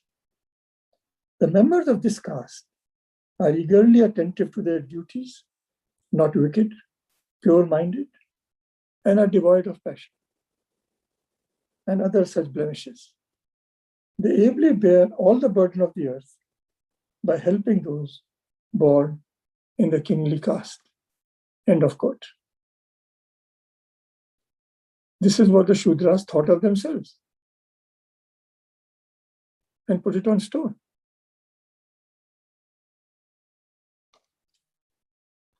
If I have the time, I'd like to make one final point. And that is that the Hindu thinkers themselves realize that the descriptions in the text, which we take for granted now as reflecting reality, did not correspond to reality. So Kumaril Bhatt in the 7th century, 7th, 8th century, openly says that rulers of India, members of the Kshatriya Varna, have come from all the other Varnas, including untouchables. And Shankara, who is supposed to be his junior contemporary, says in his commentary on the Brahma Sutra that the reality does not correspond in his time to the descriptions. So he adds further that at some time it must have been the case, otherwise it does not make sense that we should have such passages in the scriptures.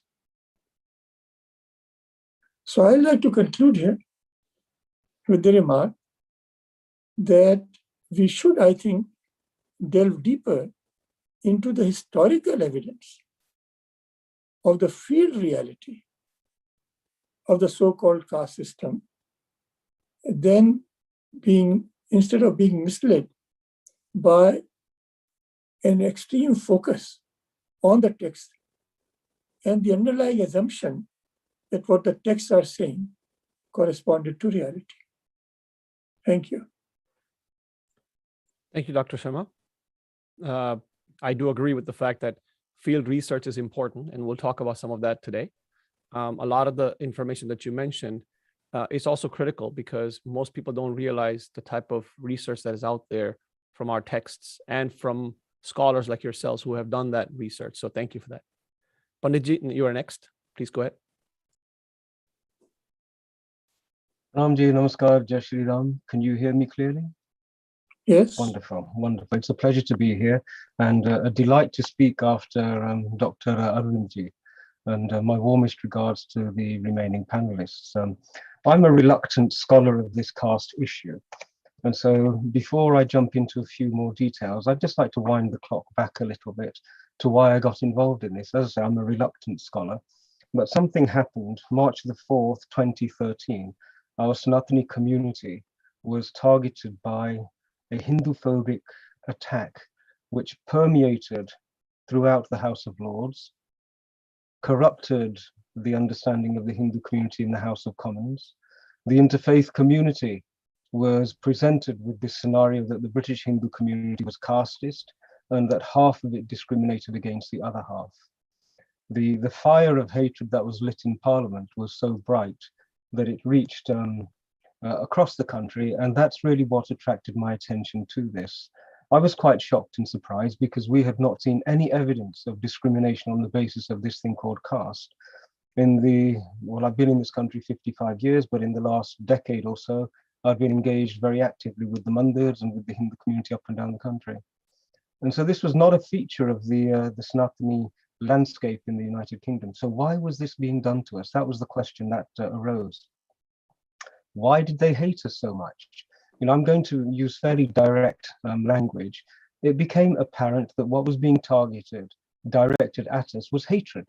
There was open contempt and hatred, and it became unbridled, it was unveiled, it was unhidden.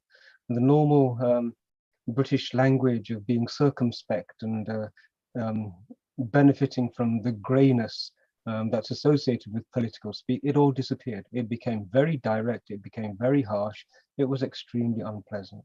And so I needed to understand what was going on at that time. Why did they hate us? And this whole caste thing that they had raised, I needed also to satisfy myself of the historicity, being concerned with the 6 darshans for my own personal study, and understanding the Sanatani philosophy of what it is to be a Jivatma incarnate and our journey, etc. Caste is completely, it's the complete antithesis, it's the opposite of everything our Sanatani teachings would take a person to conclude. So you could not have a Sanatani community which was casteist. They are mutually exclusivist philosophies.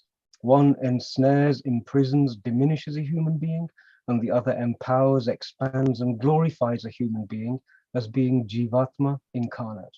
And so I needed also to understand what was happening. In order to be able to rebut the allegations that were being made at the highest levels, I needed to do research. This happened in 2013, and it was just a moment of serendipity, a moment of incredible good fortune, if you believe in those sorts of things, that I encountered Rajiv Ji's recently published book, Breaking India. I'd like to pay tribute to Breaking India, since we are celebrating a decade of its contribution to us. What that book allowed me to do was genuinely to stand on the shoulders of a giant of research. He had mapped for me the entities who were involved in the United Kingdom and the mischief that they were making, the web of where they got their resources, who supported who, how it was the same figures and names that kept appearing under the guise of different NGOs and corporates. Rajiv Ji had mapped it all. And so having that as my starting point, I was able to turbocharge and accelerate my own research into what had happened, why was it being done to us, and then to find a solution. You know, as a community, and Aditi Ji mentioned it earlier, we are a very civilized community. Wherever we go, we contribute to society. We're like the stem cells of the human family, aren't we? Wherever there is an inadequacy, we get there and reorganize ourselves to satisfy what the requirement is. If there's poverty, we're economic wizards. If there is a deficiency in the health service, we provide doctors. If there's a problem with education, we provide teachers. We are like the stem cells of the human family in that regard, and yet we were being targeted with such a violent attack. So using Rajiv Ji's ground shifting and paradigm changing work, I was able to then target the British history of caste, of its time in Bharat. And I wanted to understand what was the genesis of caste. And when I say caste, I'm very precise in my use of language. Caste means a hereditary, hierarchical, and endogamous system. Where did it come from into Bharat if it was actually completely inappropriate for a Sanatani philosophy? How did it start? Who proliferated it? And Nikunji, you very kindly mentioned a book that I had to publish as a result of it. And as a part of my research here into the United Kingdom's archives, I encountered some records which enabled me to put forward a proposition. And the proposition that I put forward was very simply this. I put forward, and this has not been refuted, I put forward the proposition that caste was deployed for the first time in Bharat by Christian missionaries on the 4th of January, 1844. And this is how the genesis of the caste trope occurred in Bharat. The book has all the information that's needed, and everybody is welcome to have a look at it. And please, if you can find something that is capable of being refuted, I would be more than delighted to hear it. But the evidence that we put forward to Parliament, the evidence that we put forward to legislators, the evidence that I personally presented to the Archbishop of Canterbury and the Church of England and its institutions, was evidence which they accepted. And that evidence, as I've said, is that caste, a hereditary, hierarchical, and endogamous system, its genesis was the 4th of January, 1844, and it was imposed by the British. Their own records substantiate and prove this. We're now talking about Hindu phobia. And so having understood that caste was a manifestation, I needed to understand what was the root of this manifestation. Why would they hate us so much? And with such a passion sustained over such a long period of time. And so again, I rolled up my sleeves and went into the archives and Hansard and parliamentary records. And I'm going to put forward a proposition today that Hindu phobia was first seeded as an act of the Church of England in 1813, in the year prior to 1813, from 1812 to 1813, the Church of England actively engaged in spreading malicious falsehood about these terrible Hindus over in India. This was done with motive, it was done with malice, and it was not done with any particular desire to improve our condition. Prior to 1813, the East India Company had been very, very careful to keep religion in Bharat as undisturbed as possible. Their mission was to loot, and their mission was to siphon away and embezzle as much wealth and assets and resources as they could. But in order to do that, they were consciously aware that for such a deeply spiritual civilization, disturbing its fabric, disturbing the manner in which it functioned and nurtured itself, i.e. its spiritual adhyatmic identity, would be a recipe for disaster. The Church of England was very unhappy. It saw British people going out to Bharat, making lots of money, coming back as Clive of India, as he is called, once wrote, in one shipment alone, he brought back £4 million sterling worth of wealth. And he remarks how devastated and shocked he was at his own capacity of restraint. That was, 4 million was him being restrained. He could have brought so much more back. But up until that point, the East India Company had been engaged in looting. Now, the church was extremely unhappy. It wanted its share of the pie. And having established psychological control over the British population, it wants to expand its franchises into India. But the East India Company would not allow it to do that. So there was a dharam sankat in the British psyche.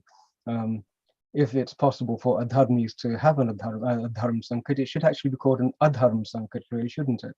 The choice between mammon and God, as it were. So what the Church of England did is it tried to convince the company to let them send missionaries. The company said no. It made it very, very difficult. So the Church of England then lobbied Parliament. And in order to make changes in Parliament, it created a national, shall we say, a national campaign, the first PR and marketing campaign of its type, where the churches up and down the country were preaching that the Indian souls needed saving, that there were these terrible Hindu practices. Sati was the common word that everybody was told, and the other word they were told was caste. What had already been sort of sculpted in 1813, it was trumpeted from the pulpit up and down the country. 908 petitions were presented to the House of Lords and to the House of Commons, saying that the church must be given the right to go and Christianize Bharat, to save the Hindu. The company was subjected to pressure saying, you cannot be Christian directors of a company based out of the United Kingdom, out of England, and yet not accept as your mission the saving of Hindu souls. In addition to that, and the petitions, over 500,000 signatures were presented to Parliament to enforce parliamentarians to expand the charter of the East India Company. And in 1813, Parliament introduced what was called a Piety Clause. And the Piety Clause then said that the company's duty was not only to go and plunder wealth, but it also was to plunder souls. And that's, I'm paraphrasing it and using my language. It doesn't actually say that, but what it says is that the company accepted the responsibility of saving souls as well as bringing back wealth. Between 1813, the darkest fears of the members of the East India Company started to manifest. Just think, from 1813 to 1857, it was a mere 45 years, I think, the reality.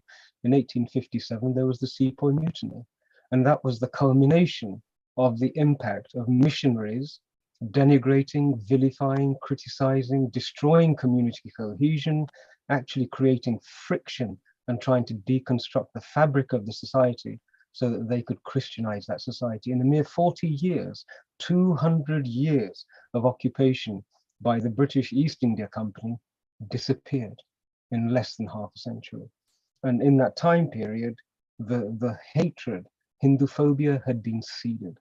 Now, if you think about the way in which hatred works, if you can catch a child early enough and plant, if you can groom them emotionally and intellectually, by the time that that child is an adult, it has the deep-rooted samskars of hatred already there. So white supremacy, Christian supremacy, they're already there. And so Britain became the nation, which was the first nation where Hindu phobia and hatred for Hindus was institutionalized from the pulpit. Now, this is an understanding that we have to share with as many people as possible. I'll probably publish something or do a recording dedicated to this, or may even extend the book with a chapter on how Hindu phobia was actually seeded as policy. But there is another dimension to this that I really think everybody should understand. It should be clear now to those of us who are wanting to preserve the Bharatiya civilization. There are 2 or 3 small points that I want to make absolutely clear. And Rajiv Ji, I feel his mission has always been to try and make these points clear. In Bharat, in fact, before I refer to Bharat, I'd like to use an example of the Jewish people. The Jewish people did not have a state. They were a stateless people for such a long period of time until the state of Israel was formed. And then something happened which was earth-shaking, and that was they had a state which offered them protection. There was a mechanism for governance which protected the Jewish identity. I would put forward the proposal that Bharat, the indigenous civilization of India, has not enjoyed the protection of a state since before the Delhi Sultanate. Just think how long it has been since there were legislators who said it's our responsibility to protect the Bharatiya civilizational values and ethos. We don't even have that today. Up until this moment in time, we do not have anywhere on this planet a state which says, yes, our responsibility is the protection of Hindus. We are a stateless civilization, even within the land of our own ancestors, our indigenous homeland. This is an extraordinary situation, and yet we've never really looked at it in that manner. And I'd like people to consider that. One of the other things that I think would be very, very useful is that we are a civilization who are based on reason. You know, I often teach in my yoga classes that there are 3 Shaktis that are so vital for human beings. One is Gyan Shakti, then is Kriya Shakti, and then we have, one is Ichha Shakti, and then we have Kriya Shakti. What Rajiv Ji gave to us was such a treasure trove of Gyan Shakti. He gave us the understanding of what was being done to us, how it was done to us, and what would be done to us. That is a massive contribution, and it's the beginning of the arrival of the other 2. There were some people who received that gift of Gyan Shakti from Rajiv Ji's toil and labors, and it aroused within them Ichha Shakti, that each of us is responsible for making change. That desire to do something to protect our civilization, that was sparked. And then many of us, and increasingly more and more of us, are now being able to ignite Kriya Shakti, in that we are now acting, we are making change happen. Please, those who are watching this, please realize that colonization occurs in 3 dimensions. It's physical, and we know the manner in which physical colonization occurs. It happened in Africa. We saw Kundanji's incredible contribution about the South Americas and what colonization did there. So there's the physical space, but equally importantly are the intellectual and the emotional spaces. Those 2 are areas of colonization. They are continents which need to be decolonized. And Rajiv Ji, by giving us enough Gyan Shakti, really sparked up a revolution in the decolonization of the intellectual Bharatiya space and the emotional Bharatiya space. All of us have felt the indignation of what was done to us and continues to be done to us every time I refer to Breaking India and find another revelation. I feel that indignation. And so that is our emotional form being demonized. What do we do next? The last space that we have to recognize is that we have what the Israelis didn't have, and that is we have land where we can put our feet and stand to make a change. We have institutions, we have still got mandirs and everything else, so we're a long way ahead. But the only thing that's left is for us to decolonize the language that we use and the way in which we think, so that we have a Sanatani framework with which to do this, and also to decolonize our hearts. Our loyalty and our passion must be to this Sanatani civilization. You know, I remember that the infamous Macaulay once said that a bookshelf in an English school teacher's room contained more wealth than all of the libraries of Bharat put together. And yet in the United States, yoga is a $20 billion annual industry. And that's just one of the darshans. We have so much more invaluable knowledge to bring to the world, but we have to be strong to be able to do that. And so in conclusion, I would encourage everybody else, everybody watching, please recognize that our dharmic darshan of what it is to be a human being is totally different to religious ones. We are Atma on a dance to rediscover itself. The Brahman, the whole of the earth, has been created so that every human being can realize their inner divinity. And if one more person realizes their inner divinity, and I mean realizes, which means it becomes real for them, we will have another Swami Vivekananda. But that will only happen when each and every one of us genuinely engages in sadhana, genuinely open-minded and open-heartedly engages into diving into our darshanas. And when that happens, when I think of the power that is present in the Sanatani Vidya and in Sanatanis who have got a little bit of courage to pursue it, we can transform this earth and we can save humanity, which is what Arnold Toynbee said the responsibility of the Bharatiya civilization is, to save humanity from itself. On that note, I would like to conclude and thank you very much, Nikunji, for organizing this session. I shall be available for questions and answers should anybody wish to ask anything. Jai Shri Ram to everybody. Om Gurubhyo Namaha to our dear Rajiv Ji. Yes, exactly. The sadhana continues. So thank you very much for those wonderful words. I think you have laid out the context quite well. This whole idea of the trope of caste, as you mentioned in your book, is really critical. And, there's a lot of, from like 6th grade in the United States all the way up to college and even post-college, the one word that you learn about Hinduism is caste, right? One of the students had remarked that in the book on Indian civilization or Hinduism, where they talk about it in world history, it's about maybe, 15, 20, maximum, let's say 30, 40 pages, let's say. The word caste appears more than 33 to 35, maybe even 40 times in that book, in that section. So there's one word that continues to define the civilization, right? And this is not just an accident, it is by design. And the other pieces are the caste, cow, curry, chaos, right? The 4 C's that we like to talk about. And that's how the civilization, the breaking India forces tend to define the civilization. So thank you for highlighting that. I would like to bring in Pranaji. Pranaji, please go ahead and with your comments on kind of the ground reality and what you, as someone who comes from a Dalit background, observe as far as this topic is concerned. Namaste. Thank you so much for having me. My respect to Rajiv Malhotra ji and all the gurus over here. Pranam, Asmat Gurubhyo Namaha. So over here in India, the minute we start discussing the topic of caste, it's automatically assumed that we are going to be discussing reservation and other government policies.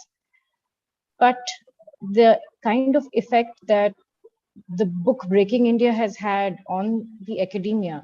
So earlier what used to happen is Breaking India, the book has been phenomenal in, helping us Indians actually understand what's happening on the ground.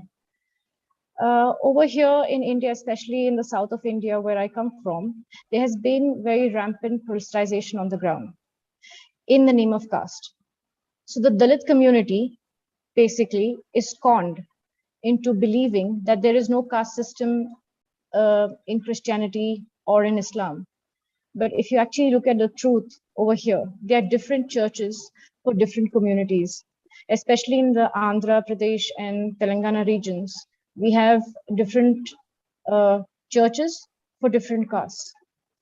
So the caste system is something that's, inherent in the culture. So whether, instead of just saying that the caste system exists in Hinduism, it exists in the Indian or the, Bharatiya psyche. So it has become a part of it. So in my research and as well as on the ground, what I have been able to understand is once people are able to understand the core concepts behind the proliferation and why it's happening so rampantly, then we are able to bring back people to the Hindu fold, today what we call as the Ghar Wapsis. The Vedantic concept that is taught, so I am a disciple of Param Puja His Holiness Chinnajaya Swamiji, who very recently in the month of February inaugurated a 216 feet Panchaloha Vigraham of Bhagavad Ramanujacharya. He was one of the greatest, philosophers of Vishishtadvaita who actually, spread the message of equality, that everybody is equal in the eyes of God, irrespective of any upadhis. So what we call in Sanatana Dharma as the upadhis, whether it's your gender, race, caste, creed, anything. So everybody is equal in the eyes of God and everybody needs to be viewed as an Atman. So when we take this core concept of Hinduism to the ground and we speak to the vulnerable community, especially the Dalit community, who has been converted maybe one generation or two generations before to Christianity, when we explain to them about the core concept of the Atman and just the very basics of Vedanta and regarding the Runa Bandhana and everything, it's easier for us to actually bring them back to the Hindu fold. Not just that, the book Breaking India has also helped us make these people from the so-called the Christian, the converted Dalit Christians. Actually, the word Dalit Christian itself is an oxymoron, as we all know. Even our Indian constitution and law only recognizes people who are Hindus as Dalits who belong to the SC and the ST community. However, there's a small difference. The ST community is still able to retain its scheduled tribe status even after they convert to any Abrahamic faith. However, for the SC community, in order to call themselves SCs and also in order for them to avail any of the government benefits from the Indian government, they need to be Hindu. So there's nothing called a Dalit Christian or Dalit Muslim. They're just conning the government and themselves by declaring themselves as, Christian Dalits. So what we have been doing on the ground, Rajiv ji has been a huge inspiration. He's my Ekalavya Guru, if I may. And what we've been doing is we've been going onto the ground and actually explaining to them the government benefits of holding on to their Hindu identity, to their SC, ST or the Dalit identity. And also trying to make them understand that Sanatana Dharma has inherently been a very inclusivist society. Many greats like Bhagavad Pada Shankaracharya to Bhagavad Ramanuja, everybody has propagated equality. Somehow over the years, like Panditji just mentioned, especially after the advent of the British rule and the caste census that was done, casteism became a part of a very rigid part, especially the untouchability and everything became a rigid part of our culture over here. But the good thing is there is progress happening on the ground. A lot of people are coming back and re-embracing the religion or the path of their ancestors. They're returning back to Sanatana Dharma. And what we need to do is, I think, firstly, accept that they have been historically wronged. That's the best way we are able to help them. We accept that, yes, they have been historically wronged. And the second is to inform them that Sanatana Dharma has always been inclusivist. It was only after the various years and years and decades of invasions that this has become such a rigid evil in our society. And thirdly, we also explain to them that the Indian government is there to hold your hand and to actually help you re-embrace Sanatana Dharma and claim this nation of Bharat, the only nation that we have, as ours. So that is something that's my 2 cents, what I have been able to understand at the ground level. Because right now, the biggest threat that we are facing here in Bharat is our daughters are being systematically attacked in the name of love jihad and conversions. Second is our sadhus and our sannyasis. They are being attacked by the Western academia and everybody else. Third is the temples. Our temples are still under the government control, and all the funds are being used for nefarious reasons and also to promote touristization. As you can see, a clear example is the Tirumala Tirupati Devasthanam. And the fourth is the Gomata. So Nikunji had, as well as Rajiv Malhotra ji in his book, had written about the caste, cow curry and chaos, but the cow, Gau Mata, is being attacked. So these are the 4 things that are continuously under attack here in Bharat. And as Hindus across the world, we need to do something in order to contribute for the safekeeping of these 4. Our daughters, our sadhus, our sannyasis, basically our rishis and our knowledge systems, our temples and the Gau Mata. So that's me. If anybody has any questions, I'll be happy to answer them. Thank you. Thank you, Pranaji. So we'll come to the Q&A afterwards. It's really interesting for me that when we look at this whole, I think the Western world likes to divide things in binaries, that everything has to be oppressor and oppressed. Everything has to be black or white, the global north, the global south, the right or wrong, good or evil. While the Hindu tradition and many of the dharmic traditions don't have that strict binary. And I think because of that, and as Panditji mentioned earlier, you have to create sort of the other, right? And therefore, there's always got to be, if I'm one thing, then there's got to be somebody else who's the other, right? Somebody who's inferior to me or less superior to me, whatever you want to call it. And I think that's the binary that was imposed on the Hindu society, because this whole idea of varnashrama system, etc., was not always monolithic. And there's a lot of research that is out there, field research that tests what was in the text, maybe in one text may not be implemented across the entire society. Some things that might be there in certain parts and was not there in other parts. So, there will be some discussions around that as we go into the Q&A. But one of the things that I would like to even emphasize is that when there are people who call for dismantling of Hinduism, okay? When they say, oh, if you want to remove caste, you need to dismantle Hinduism. Well, for me, that's problematic because you're dismantling a tradition of 1 billion people that includes people from all backgrounds. So including the Dalit Hindus, you have the opportunity to say that, hey, you're dismantling my own religion.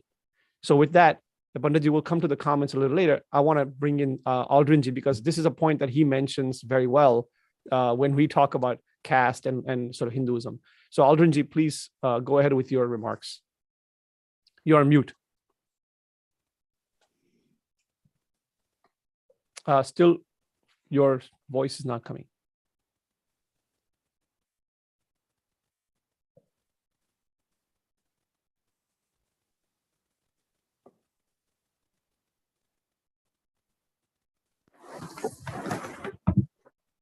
We can hear you now, I think. Can you hear me now? Yes, your video is off. Okay, sorry. Good. So sorry about that. Thank you so much for giving me an opportunity to speak today. And I appreciate all the academic people that are talking about. I'm not as well-versed as you people, but I can bring my own self-experience and talk about what is going on. I would like to start with what's happening here in America. So I have lived in America for the last 32 years, and I never had to ever tell any of my Hindu friends ever that what my caste was. Nobody ever asked me. I've had all kinds of religious rituals done in my house, and I've asked my Hindu friends. They were very happy to come and join me, and never was an issue. The reason that I myself had to finally come out as a Dalit was forced by something that happened in California called the Cisco case, where they accused of certain person to be discriminating against a Dalit person. And when I saw what was written in that case, it was shocking to me because it explained, they wrote it as a Dalit, they described a Dalit as usually a dark-skinned, oppressed, uneducated person that is being taken advantage by upper caste. Now, has the oppression happened? Yes. Has oppression happened in many different levels? And we can talk about that, yes. But that has nothing to do with what in America, these people are sitting and talking about something that they have no idea about. So it was a very, shocking to say the least. So I started looking for a way to be a part of it so that we can really fight it. This is nothing but a hatred towards a community that is already minuscule in number. We are the minority of the minorities. And why would you, when there are so many problems that we can tackle in America, that you're looking for something that's so minuscule that doesn't affect even 0.001% of the population? Why is that become center stage in California? So that's when I started looking for a way that I can express my views and do something for the community. I ended up finding CoHNA and Nikunji. They were very gracious enough to take me in their wings and see what else I can contribute as a person. And when I first joined, they were just basically talking about this issue, the Cisco issue as well. And they were saying we are having issue and we need somebody who can vocally speak about these things. And then I said, well, I'm a Dalit, I can speak about it. And then I went and we started reaching out to people so we can give our side of the story as well. We don't want to deny others, but we need to have our side of the story. So when we started telling our story, we called a very prominent newspaper here. They basically very happily accepted. And then we gave an interview and nothing happened. They just closed the book and they didn't want to hear anything about it. We went to several meetings of the certain county here. I don't know if I can mention the county name, but I don't know if it is relevant. But anyway, when we went there, I basically asked them, what do you know about anything caste? Do you, if there are 10 Indians sitting, can you just pick by a person looking at a person who is a Dalit? And what if tomorrow I don't like you and I'm going to come and say, he discriminated against me, I'm a Dalit. How are you going to prove who is a Dalit? How? What are you going to do? In India, they're going to get a certification saying, because in India, there are certain part of South that a certain community is seen as lower caste, where if you go in another southern state or in Bihar or Uttar Pradesh are not considered a lower caste. How are you going to deal with this? So they were puzzled. They decided, okay, we have to look into it and we will discuss this. And we actually had another meeting. And there was one small victory for us where they said, okay, we won't make this as an issue, but we will definitely add something so that if there is a discrimination lawsuit comes in, we have to deal with it. And the whole point about this is no Hindu will ever stand up and go, oh, I am against it just because it says this is suppression. No, this is not what we're saying. We're saying you cannot isolate a community and say these people are by birth, by nature, are this way. This is wrong. That is what we're saying.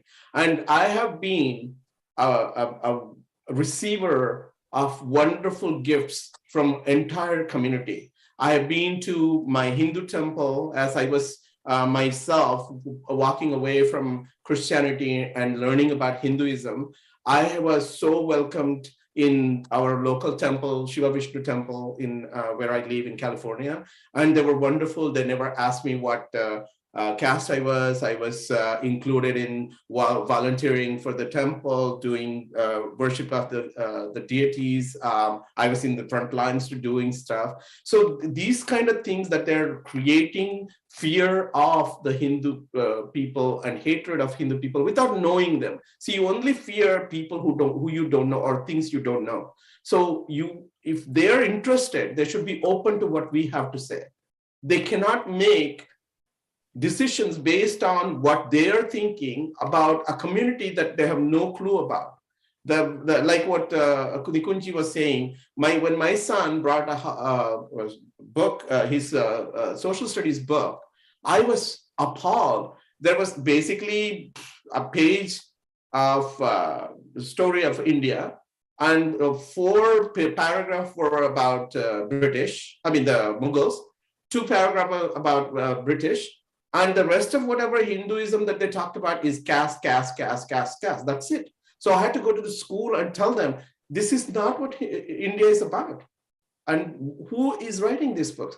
So this systematic way of somehow, either they're deliberately doing this because there is an agenda, or because they don't care, because there's not enough Hindus standing up and saying, we don't accept this. This is not who we are. And this is very important, because until we stand up and claim our own narrative, there will always be somebody telling our story. And that is very important. The problem that is happening now is that if they can somehow divide us into certain people, then it will be easier for them to make up whatever they want to about us. And that has been the problem. It was very shocking for me. We went to another meeting. There were 35 people who wanted to support the caste as a category of discrimination to be included in the university, California University. 35 people, out of which 30 of them all sat there and said that they're Savarnas, they're oppressed, and they all speak in American English accent. None of them, I could tell, grew up in India. And these people are sitting, they all call themselves Savarnas, and they're all saying that our people oppress these people, so that's why we want to add this. My question to you, who are sitting there and saying, first of all, you cannot qualify as yourself as an oppressor if you're saying that class should not exist, number one. Number two, if that is true, where are these people that you oppressed in America? Where are they? Why are you speaking for them? Do they not have a voice? Are they not educated enough? Or do you think that you still have to somehow control the narrative of these people so that you can become the shepherd and you always have these people as sheep? These are the questions that we have to ask. Why can't a Dalit sit and say the things that you're saying? And you know, of 1.2 billion Indians, these useless people could not find one Indian Dalit.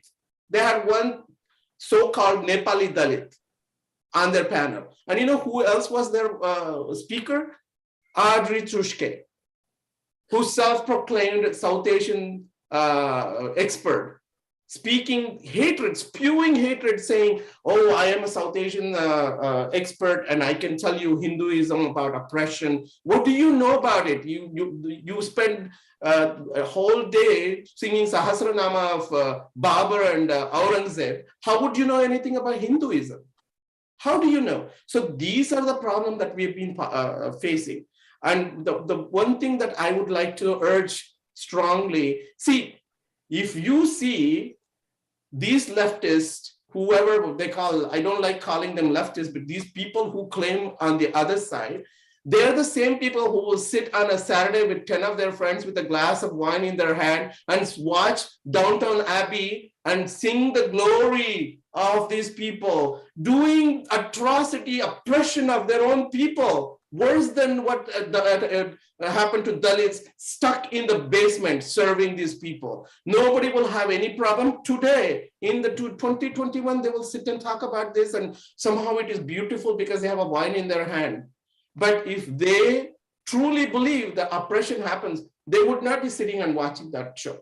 So these are the problems that we have to see. These people neither care for the Dalit nor for any causes. It's just their Saturday evening talking point so they can feel good about themselves.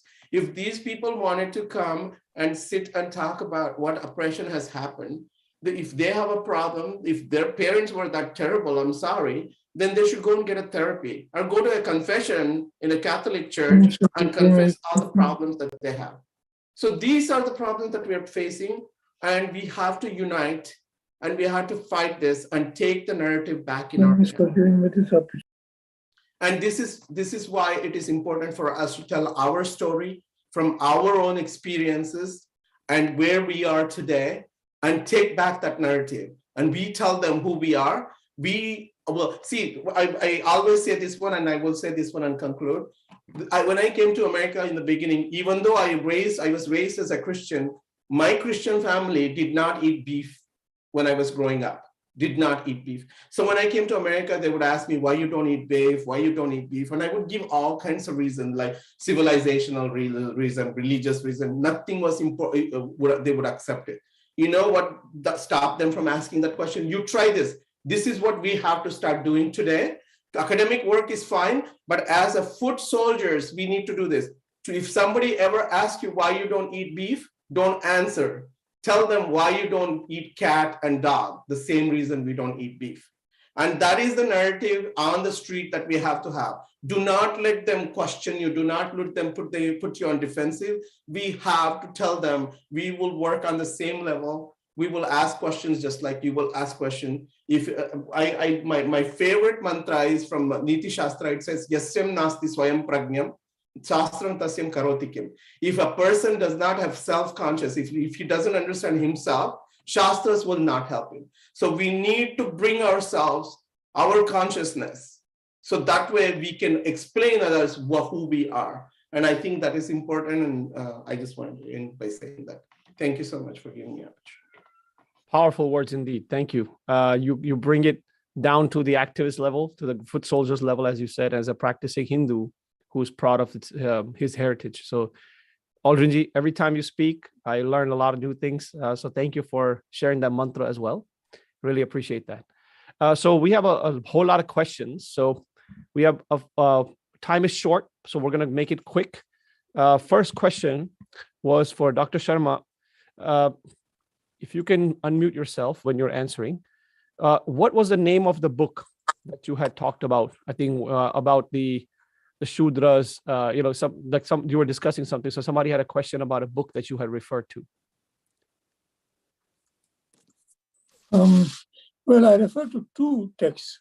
One was about how Vaishyas could become Kshatriyas, and the other was what Shudras thought of themselves. So which reference does the person want? Both of them. Which what book names they are? What are the names of the book? Okay, the first passage was from Professor A.L. Basham. The title of the book is The Wonder That Was India. And the second passage is quoted by me in my book called The Ruler's Gaze. Perfect.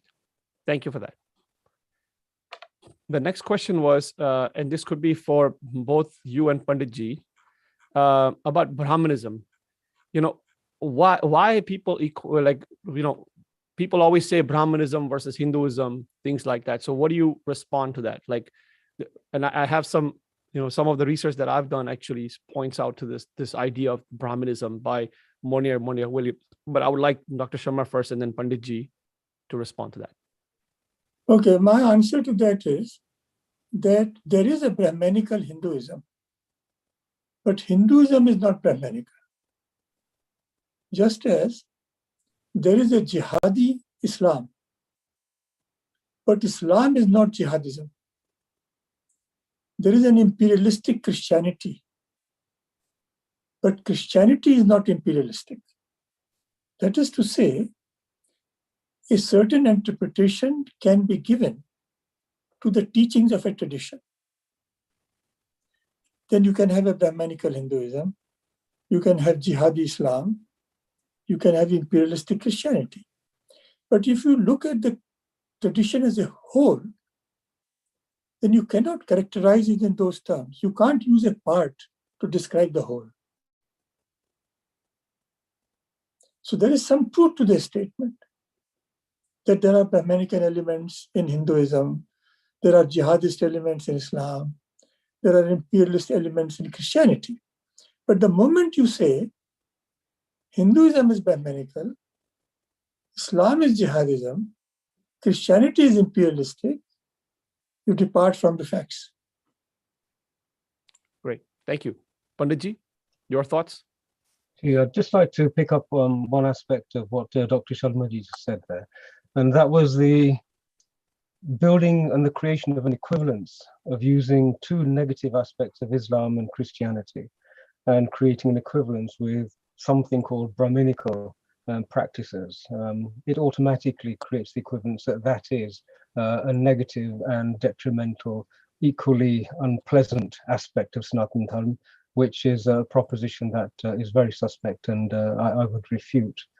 But when somebody, I would say that nobody asks me that question because I'm accustomed to demanding adhikar from people who want to ask those questions. If somebody were to ask that question, I would want to know on what basis they presume that they have the temerity to ask that question.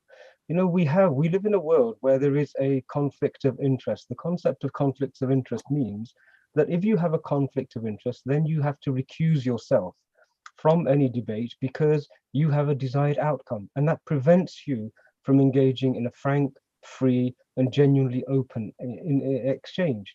Now, if somebody has what I call a religious conflict of interest, freedom of religion denies them the opportunity to interfere and to cast aspersions about my tradition. If they come as a student, then I'm more than happy to speak to them as a student from the point of view of somebody willing to give teaching. But what I don't allow is for somebody to seek to make mischief purely and solely by tossing in terms, creating concepts. You know, there is a factory which is engaged in creating all these names and giving them form and then releasing them at us, and we spend all of our time trying to battle all this torrent of abuse and criticism. I say no. If you think of what decolonization of the intellectual space actually looks like, it means we deny people who have no qualification and whose interests are definitely conflicted with us. We deny them the floor space to make these excursions into our tranquility and our peace of mind. So I would very much challenge the intentions of somebody seeking to create a conflict by creating this division between Brahminicalism and Hinduism and so on and so forth. There is no satya behind it, and as such, we should refute it. Thank you for that. Another question, let me just go up. So this would be a question for Pranaji. You know, there are various Dalit thinkers within the Hindu fold. And what are some of the things that they have, like, you know, the things that they have challenged, right? And how do we kind of look at that perspective? Whether it's Ambedkar Ji or anybody else who have challenged certain aspects, right? How do you, as someone who practices the Hindu tradition, how do you think about that? I'm sorry, could you please repeat that? So the question is, there are various thinkers, like for example, Ambedkar Ji and others who have challenged certain aspects of, you know, the Hindu traditions and as well as other religions, right? He was very harsh on other traditions as well. Like, but he particularly lived in a certain time of where the caste, this, you know, sort of entrenchment was happening in society, right? So as someone who practices the Hindu tradition, how do you answer that? Okay. So if you're just asking me about Ambedkar, like you said, at that point of time, that Desha, Kala and Paristiti, which is very important to actually understand where Ambedkar Ji or Baba Saheb, as we call him, is coming from. So if you read his initial writings regarding Hinduism, whether you take riddles of Hinduism or why I'm a Shudra, you know, and you know, works of his related to Hinduism, yes, he has been very negative towards Hinduism, as well as he's condemned that. But there also was a few of his works where he has said that the Varna system needs to be back in the fold. So I can actually give you the references where Baba Saheb has said that. The thing is, he did condemn the rigidity of the caste system, and his exact words. So he's spoken about endogamy in 1916, and before that as well, he did speak about in 1930. In 1930, when he came out as an activist, and started his own Navayana form of Buddhism, he did condemn the caste system, but he also modified his concept of Buddhism based on his understanding of it. So if you see, his writings have actually evolved as his age progressed from his early Columbia University days to 1930, when he actually started that Navayana Buddhism.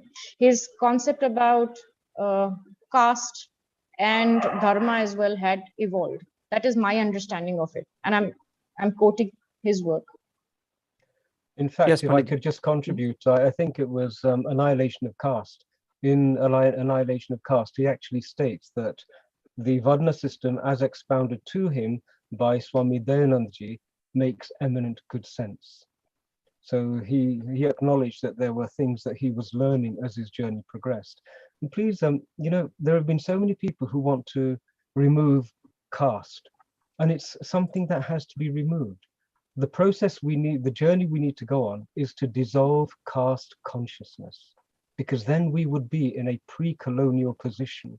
It's this consciousness of caste which the Christianists, the evangelical missionaries and so on, they want it to become cemented. That's why they always seek to enact it. That's why they always seek to put it into policy, because as you know, and the word act and enact, it actually describes the action which arises out of law. When you enact legislation, you are creating a pro forma which you want the population to act out.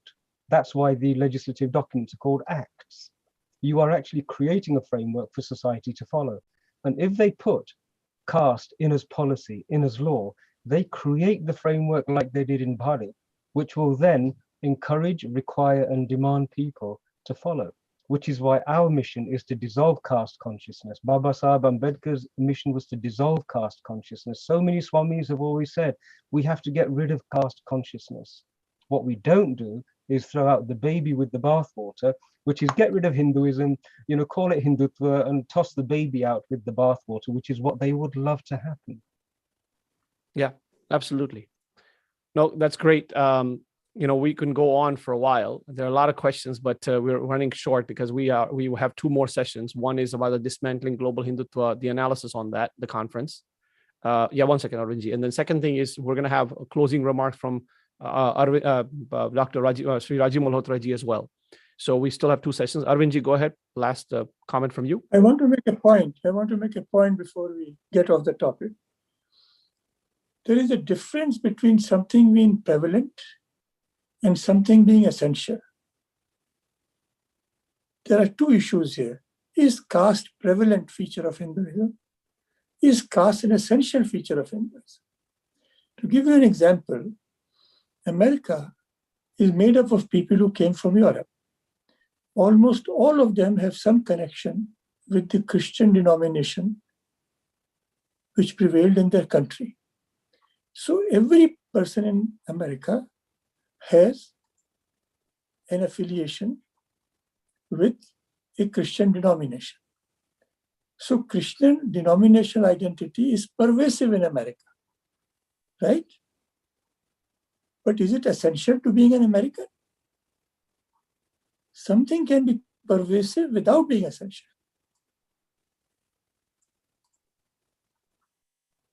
Got it. Understood.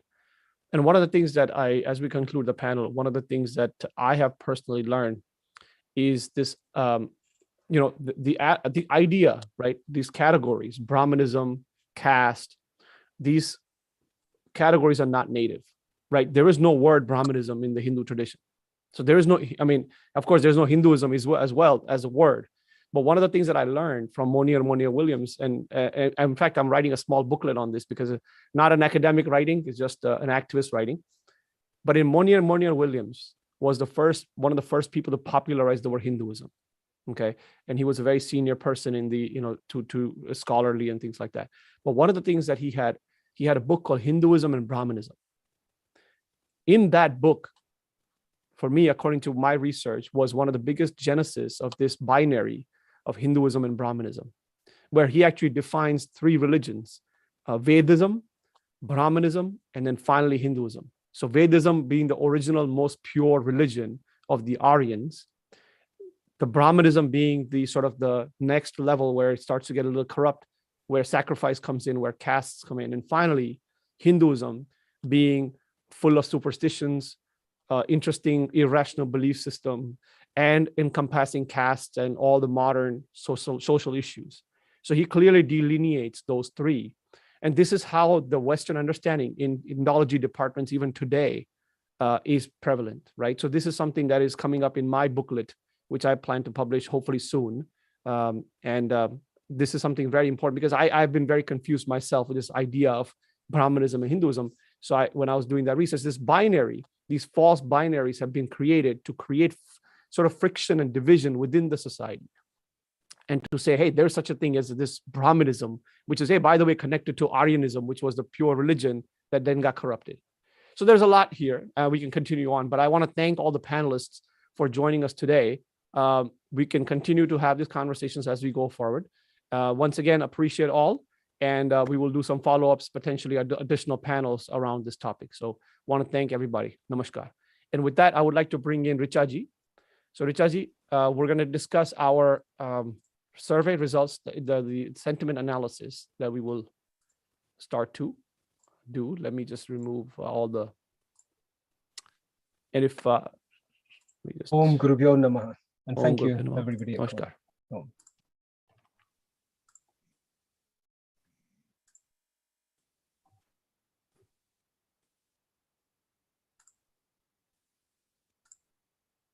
Richa-ji, you want to start? Yes, absolutely. Thank you so much, Nikunji. And I'm so happy to be here today to present this analysis of the DGHC, the Dismantling Global Hindutva Conference. I think that was a conference that really rang the alarm bells on 9/11 when the conference was held, and right before that when it was announced. I think about pretty much everywhere around the world, there was huge press coverage. There was a lot of alarm that such a conference could be sponsored, as they seem to suggest, was sponsored by about 45 different universities in the United States. And basically, at that time, I think about 1 million emails went. We from CoHNA, many other Hindu organizations, we wrote to the universities expressing our concern as to how the Hindu Americans were concerned about whether the universities are endorsing the line of, especially the title was Dismantling Global Hindutva, which had a very violent poster as well. What we did at CoHNA is, and I want to start sharing my presentation, is we decided that we will do a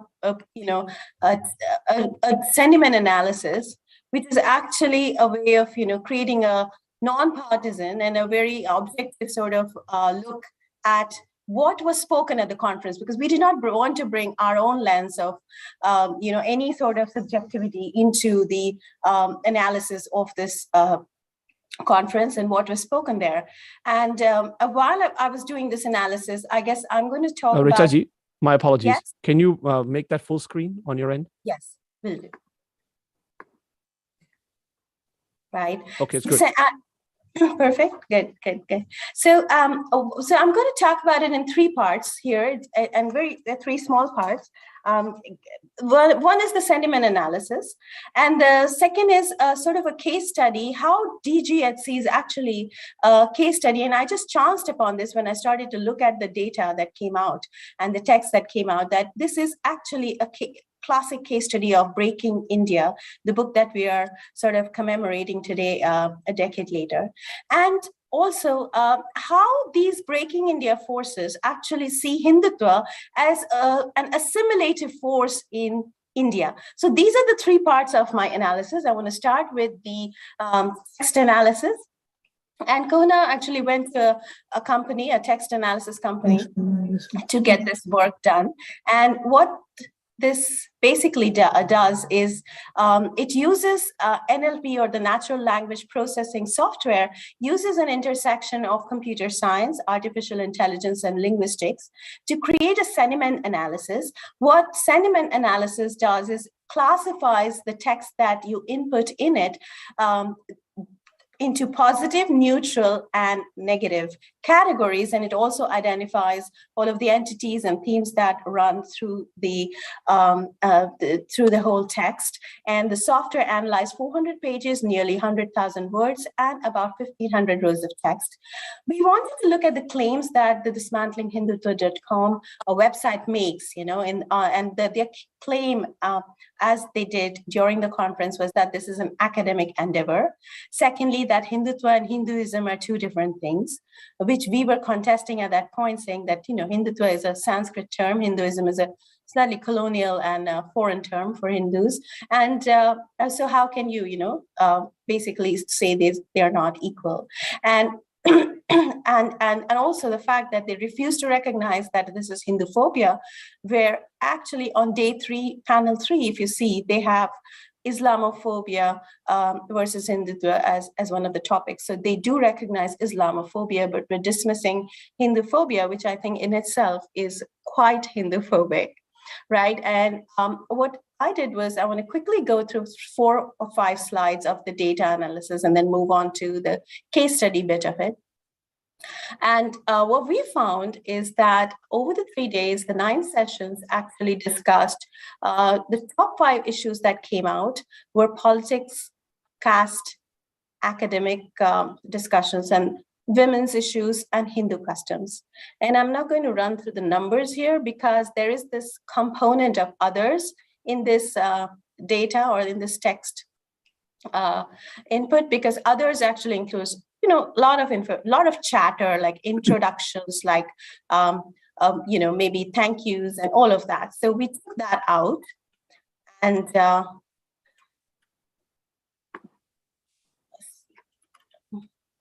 then we moved on to try to understand what exactly was discussed and how much of it was politics. And what I found was that 62% of the discussion centered around politics, about 18% on caste, and then you had about 20% on the rest of the issues, like the academics, the women, and Hindu customs. Hindu customs includes things like Ayurveda, cultural aspects, etc.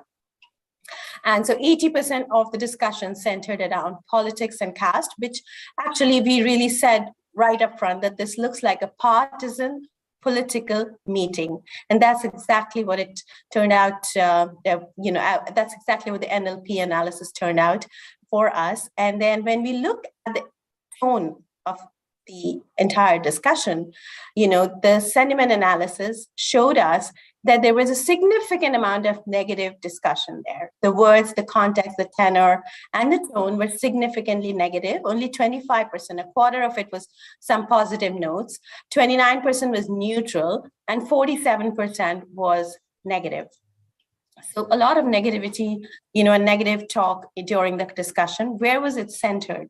So the entities that were discussed, a lot of it was centered around people, and the top 5 names that came up were Modi, Gandhi, Ambedkar, Indira Gandhi, and Baba Ramdev. I think Baba Ramdev in the context of Ayurveda, which they saw as a threat to contemporary healthcare.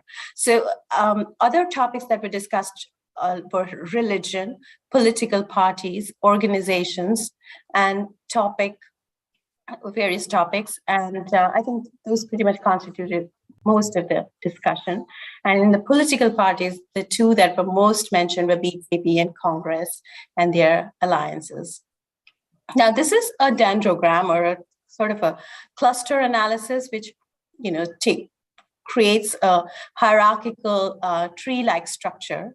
And it starts from the bottom up. That's how the cluster analysis works, breaking out some similar structures closer together, and is different structure. The further apart they are, the less likely they are to be similar. This is sort of just a representative structure, but what we found in terms of the numbers with negative sentiment, where was it centered? I think we just got out of the caste discussion, and what we found that, of course, there was a lot of negativity around BJP, around 62%, and NDA, some of it, but VHP also had, 50% of the discussion was negative. So the way we look at it is, they have the closer it is to 100, it's it is positive, and minus 100 is negative. So, and 0 is actually neutral. That's how the analysis breaks out the sentiment. And where we saw the most negativity is towards the Brahmin. I think we just got out of, like I said, the caste discussion, and the whole concept of Brahmin, the Brahminical patriarchy, Brahmin, was discussed quite intensely. Very, strong negativity there. And also there was, as you can see, the red color around the Brahmin and the tree, it aligns with Hindutva, where so Hindutva and Brahmin seem to have they seem to have brought about a strong correlation between the two, and that's how the negativity was directed. And of course, some of it also directed towards Hindu and Dalit. So I just want to point out that when I looked at the Breaking India book, and one of the statements from that, the quote is, "The cunning Brahmin is the root of all social evil." And I think this plays out really strongly in some of the discussions that came about, right? Which is why I went deeper into the study and looked at some of the quotes. And it is a classic case study in Breaking India Forces. What I want to say here is that we are going to have a lot more. This is in the interest of time, just to highlight some examples. But we will have on CoHNA's website by April, hopefully, a big dashboard where you can do a lot of deep dive into some of the analysis that we are going to put out on both sides, the sentiment analysis and maybe even the case study in the Breaking India Forces that we see. DGHC is a gift that keeps on giving, I think, to both sides, because on the other side, they have also been conducting a lot of follow-up conferences. So this was not just an academic endeavor, but they are looking for solutions. That is something also that I was able to glean from some of the discussions and quotes that I was looking at. But let's go one by one into some of the top discussion that I found very interesting, and a good overlay on the Breaking India commentary. So Aryan theory, for example, is something that may be challenged quite a bit in India at this time. So the quote here is, "Now what's radical about Hindutva, of course, is that it rejects this search for Aryan origins and indeed refuses the dependence of this kind of a deep history, and instead thinks about the term Hindu de novo." Right. So the fact that they are looking for different ways of looking at themselves or decolonizing is considered radical about Hindutva, and I think that ties very well into some of the Breaking India the study that Rajiv ji has brought about. And also in the Contours of a Nation, which is panel 2 on day 2, I found some of the most interesting quotes. Northeast. Quotes on Northeast here are in reference to the fact that currently there is a movement on to connect the Northeast to the civilizational aspects of other states in India. For example, the marriage of Krishna and Rukmini are celebrated in parts of Northeast, and also in Odisha and Gujarat and maybe some parts of Mathura, etc. So they brought together that cohesive, I think RSS and some of these organizations are working towards that probably. And that for them was anathema, I think, because the quote here says, "Would the region capitulate to Hindutva dominance, or will we see another Northeast emerge, one that is both a periphery to the Indian state?" So not assimilated, not part, but a periphery. And also the center of the West Highland region of Asia, as it connects with various regional brokers, a contact zone where different cultures and different cultural and religious practices synchronize. So obviously looking at, all of the conversion that has gone on in the tribal belt. So effectively a place that also has the capacity to aspire for newer social experiments. So that's a pretty loaded statement, I thought, which would tie in very well to some of the readings I have done in the book, Breaking India. I think a lot of us are familiar. One of the questions also on the Northeast came up are there ways in which Northeasterners are creatively resisting these Hindutva assimilative discourses, right? So again, there is a deep concern that the natives of Northeast are buying some of the Hindutva narrative according to them. So this is all from their discussion. Now, I want to go into some of the discussions around Adivasis. First of all, the term Adivasi was coined during the British colonial times, right? And this is being resisted, it looks like, by organizations like the Vanavasi Kalyana Ashram. And these are all quotes. I have not put any of my language here. The Vanavasi Kalyana Ashram, the RSS front, set up for this purpose, specifically defines our Adivasis as forest dwellers or Vanavasis, refusing to accept the claim to indigeneity and prior residence represented by the term Adivasi. So, which in itself is pretty contestable, the claim of Adivasi, because I have personally recently explored the Mewar history, and the Mewar insignia has a bhil on one side, who are the forest dwellers of Rajasthan, and a Mewar king on the other side, both holding the insignias of Mewar, because they saw them as alliance partners during any wars, and they coexisted, and helped each other all the time. So in itself, the idea of Adivasi was alien to India. And one of the other very interesting thoughts, which also came up yesterday, I believe, was the fact that some of the Maoist movements there had perpetrated the idea that Mahishasur should be worshipped, not Durga, and Ravan should be worshipped, not Ram. And now this quote here, it says they used to worship Mahishasur and not Durga. They used to worship Ravan and not Ram, and this is changing. So obviously the work that Vanavasi Kalyana Ashram is doing is sort of working against what Breaking India calls the tribal identity politics that was being developed earlier. Also, if you see the difference in how they talk about Gharavapsi versus the evangelism of the Christian forces there, Gharavapsi under RSS auspices is no homecoming, but instead is a conversion to dominant Hindu beliefs.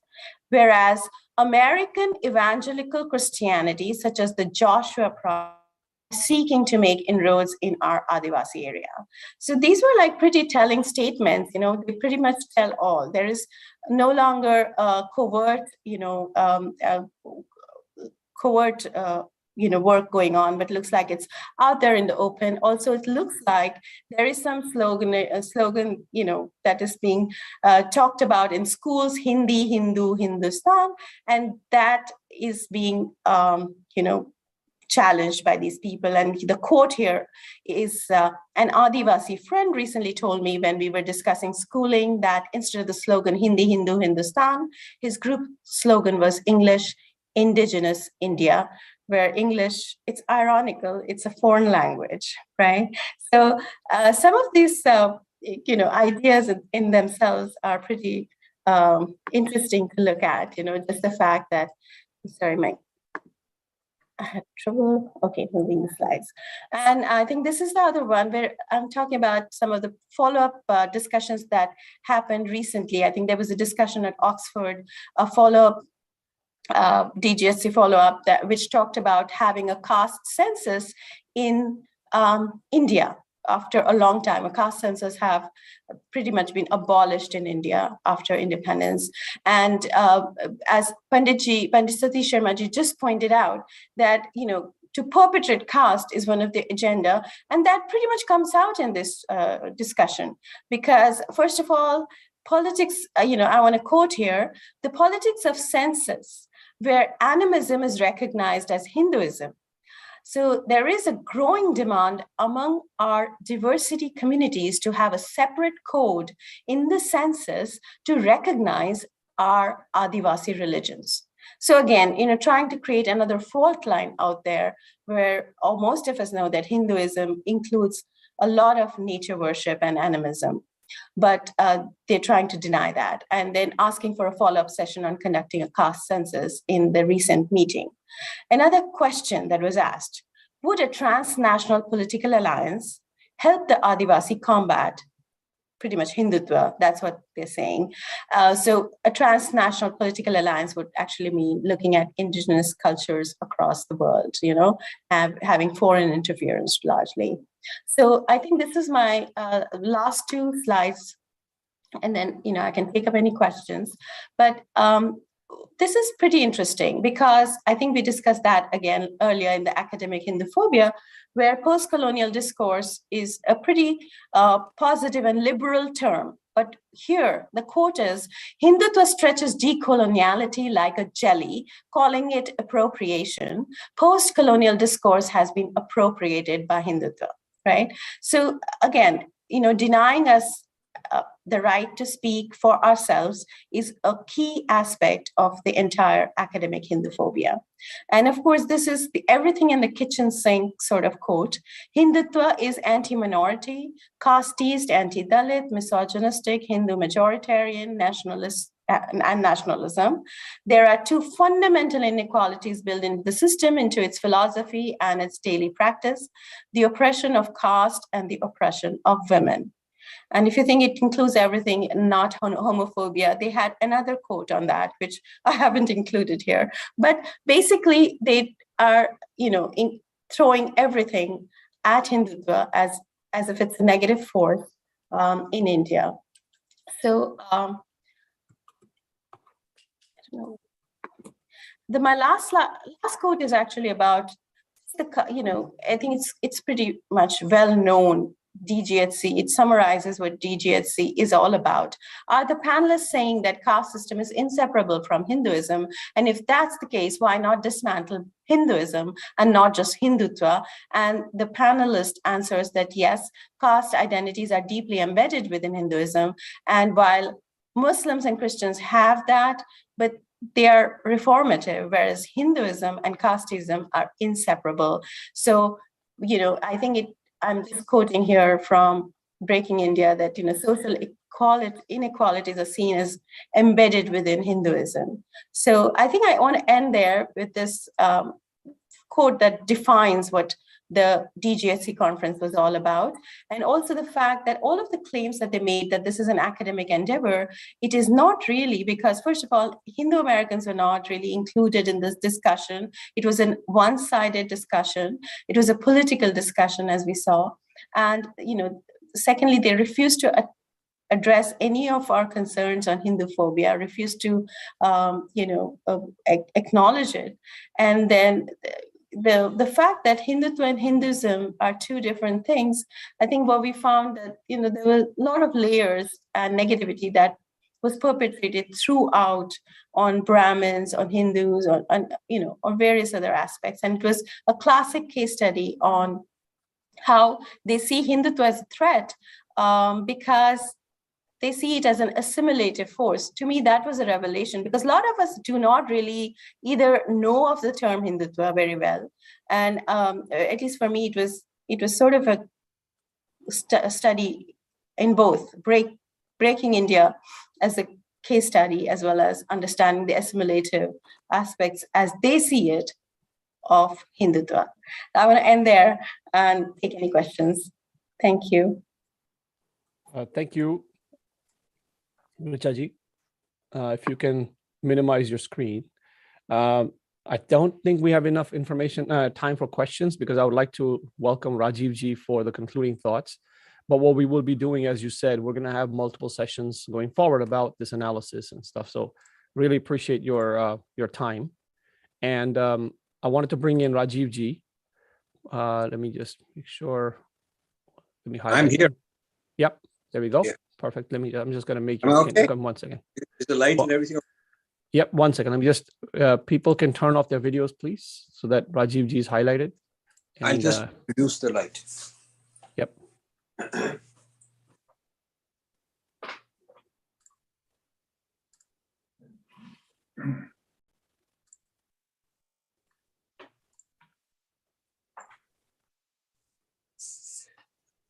How is this? Yeah, good. I think for some reason, give me 1 second. Are you logged in twice?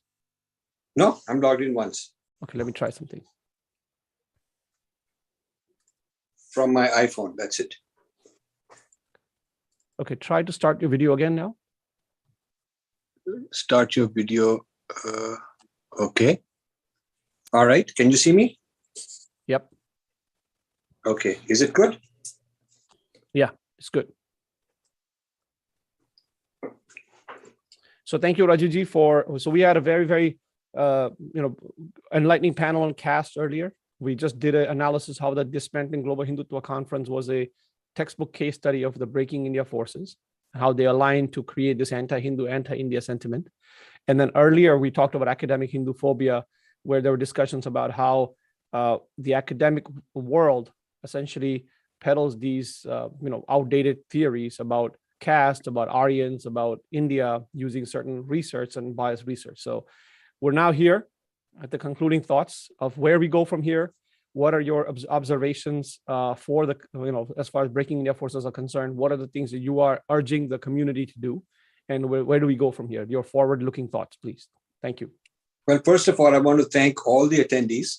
I did hear some of the talks today, off and on. I have a health situation in the family, so I couldn't be there all the time. And I'm very impressed by the quality of presentations and the passion with which people are now involved. And thanks to you, Nikunj, for being in this movement for 20, 25 years. Very consistent, one of the few consistent fellows. So more power to you. I'd just like to make a few suggestions and thoughts. So I'll go down this list.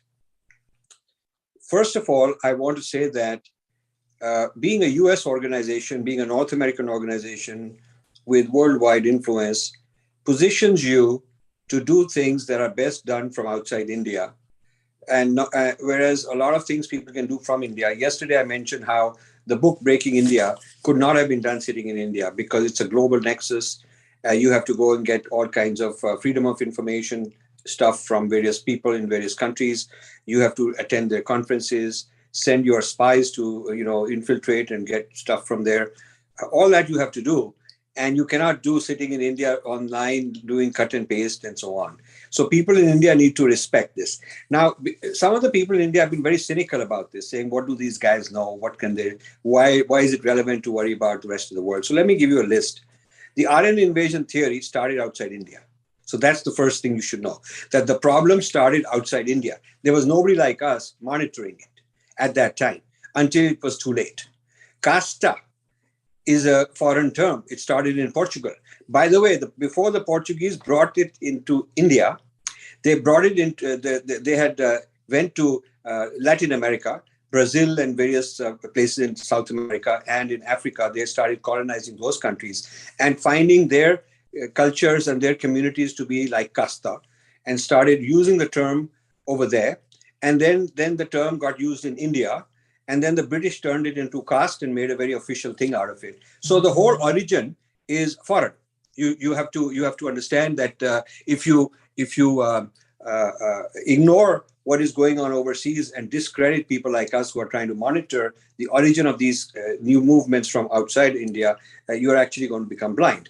The whole Marxism is a European construction.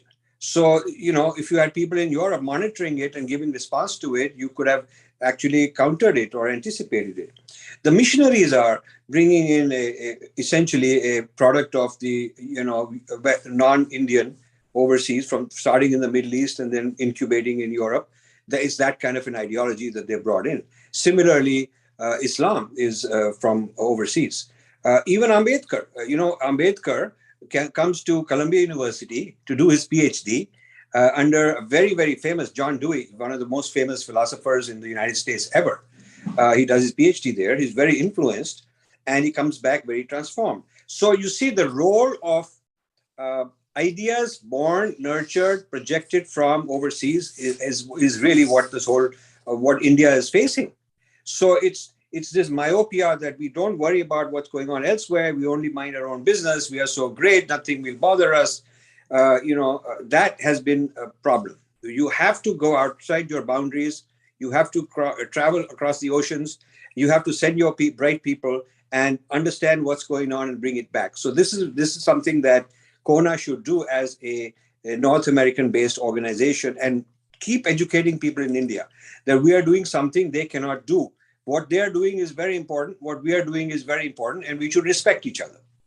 Second point is, as a result of the first point, I think that there's so much Hinduism globally. It's a globalized phenomena, and it's facing globalized oppositions that you should not be under the shadow of India-based organizations. I don't want to name any, but there's a lot of India-based organizations, whether they're civic in nature or political in nature or guru in nature or government, MEA type people, whatever. I think they have their job to do. We can coordinate, we can be friends, we can work together. But I don't think that, the prominence, that the real power here in the United States and Canada should be with the Hindus that are reporting to somebody in Delhi, Nagpur, Bangalore, Bombay, wherever. There needs to be an autonomy here.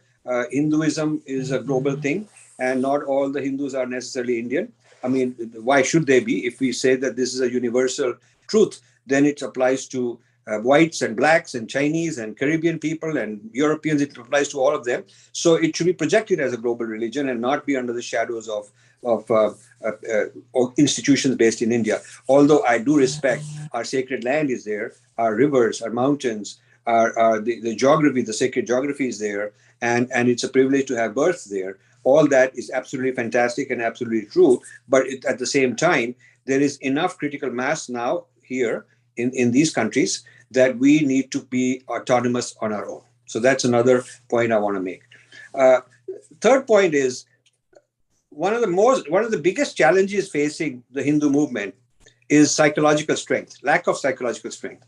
Our people are very emotionally weak. They're vulnerable. You can flatter them and they'll do anything for you. If you give a critical response to what's going on in their organization, rather than taking it as constructive feedback and doing something about it, rather than saying, okay, now let's figure out how we work together to solve the problem, they start blaming you.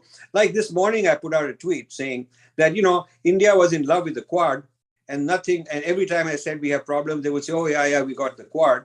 And suddenly in the last 2 weeks, we are worrying about, we're favoring China and Russia. And so now China and Russia are going to collaborate, create a new financial system, combine oil and technology and weaponry and all of that. And it's going to be a new pole, and India is neither here nor there, and it's sandwiched. Now that's a way to think creatively. But I got all these people saying, I'm going to unfollow you, and you are no good, that you're because what they want is flattery. They just want no bad news, no challenge, no psychological stress on them. Just like a drug addict sitting back and just keep giving him his injections and he keep giving him his fix, and he'll be very happy with you. That's what's happened to a large number of Indians. They're looking for feel good, and it's almost like a drug addiction. So strengthening people psychologically is a very important challenge. How to make them a little resilient emotionally and tough. So you can talk strong things, you can diagnose things, give them good news, bad news, and they should have a healthy, balanced, mature attitude towards it, rather than sort of taking it very personally. Then I would say this leads to the next thing, which is the Purva Paksha is not only of people outside, the opponents, but you should do Purva Paksha of our institutions. You should do a SWOT analysis. It's like, in the corporate world, you bring in the consulting people and all of that. They come in and they look at your weaknesses, your strengths, how are you compared to competition. I don't even think that our big organizations have ever done kind of a comparative study with similar organizations in China. So for instance, the Chinese Communist Party says they are like the Sangha, if you will. There are 90 million members. They are the second largest organization in the world, the largest being BJP. And they are full of technocrats, elites, highly educated people, scientists, a lot of those kind of people. It's considered a privilege to be invited to join the Communist Party. Not everybody can join just because they want. You don't fill out a form and be a member. And so who in India is doing similar things? At the grassroots, they're working at the grassroots. They've educated 3 generations of people, 100% educated through high school. Very high level of education in universities, new patents, new R&D going on. And so they've built psychological strength. They've built a lot of discipline. So how have they done it? What are their techniques? Who in India would be comparable to them? And should there be a SWOT analysis comparing all this? I have proposed this to leaders of certain organizations. And not only they didn't do it, but they just sort of didn't like that I'm suggesting all this. This is very sad. In my corporate life, one of the first things I would do when a client wanted to turn around, how to turn around, we are in trouble, we're not competitive, all kind of issues going on. One of the first things you do is let's do a SWOT analysis of you and competition. Let's find out who is your competition, who's taking market share from you, or who is in the same business that you think has the best practices, and let's do a comparative analysis and let's understand how we can learn. And they pay you a lot of money to do that. And in India, not only they're not interested in hiring a person, and I wanted to do this for as a courtesy, as a privilege of mine for Indian organizations, but they're offended that you tell them that you need to, if you tell the RSS that you should do a comparative study between the RSS and the Vatican and the People's Liberation Army or the Chinese Communist Party as three organizations looking at civilizational grassroots movements, their own way. Everybody's got their own way, pros and cons. But what are the results? What are the metrics? How have they done in the last 10 years, 20 years, 30 years? And what are their methods? I find that a kind of defensiveness, as if I'm doing something wrong when my heart is in the right place. I respect you. That's why I'm offering that I'd love to help out in this exercise. So maybe CoHNA can try this kind of a thing of a Purva Paksha of the internal our mechanisms. Next, I would say a large part of the threat we face are decoy Hindus. Hindus who are decoys. They got Hindu names. There's some organization in New York. I know a lot of people wandering around, some in their personal capacity, some as organizations. And they have infiltrated. They are progressives. Many of these are progressives in the progressive wing of the Democratic Party. And they got Hindu names.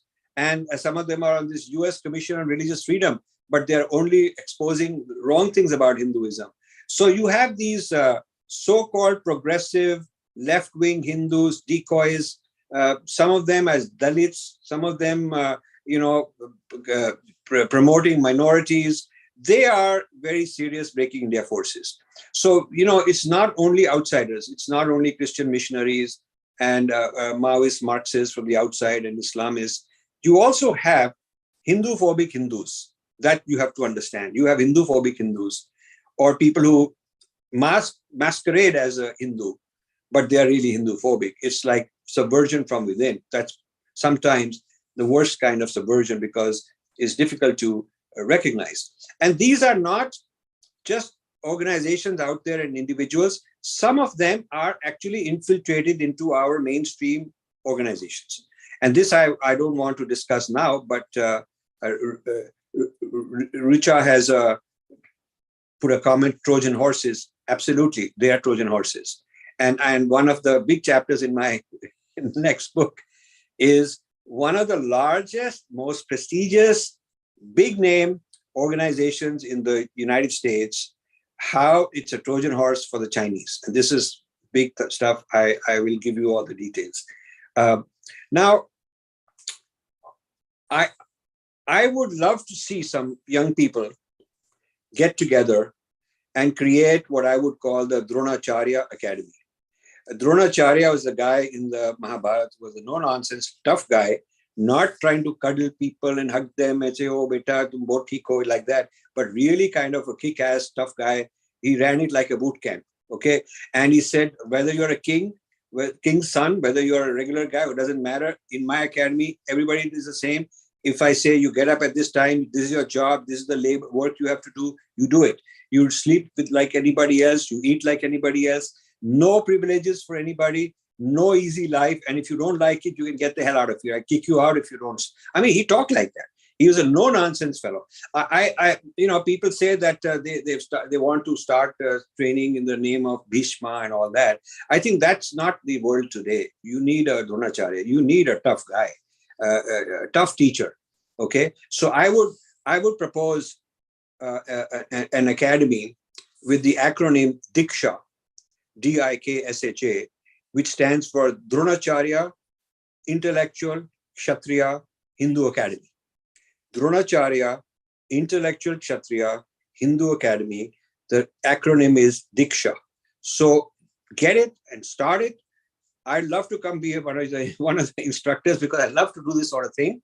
And this should be an academy where you're not, you need other academies where you're training large millions of people. Yes, you do need all this feel-good video and all that stuff. You need that. But, you want to train the Pandavas. You need to train people of that caliber. That is Dronacharya's job. So Dronacharya is sort of my role model of the kind of teacher I'd like to be and the kind of teacher I've tried to be. People who work in my foundation, many of them volunteer, some are on a stipend. There is no easy way. I mean, you can ask them. I'm a tough guy, but I tell them that if you get through this for a few years, you will be one of the best out there. And believe me, even in my for-profit years, when I was first a corporate executive, I was a very tough guy. When I started my consulting company, I had a small team of very tough people. And then when I started as an entrepreneur, my own companies, operating companies in various countries, I was a really tough guy, tough taskmaster. I would pick the best. I would toughen them up. And, some of them didn't like it at that time. But today, when I meet them, they're older guys. Some of them have made like $100 million, $500 million. Some of them become very big shots.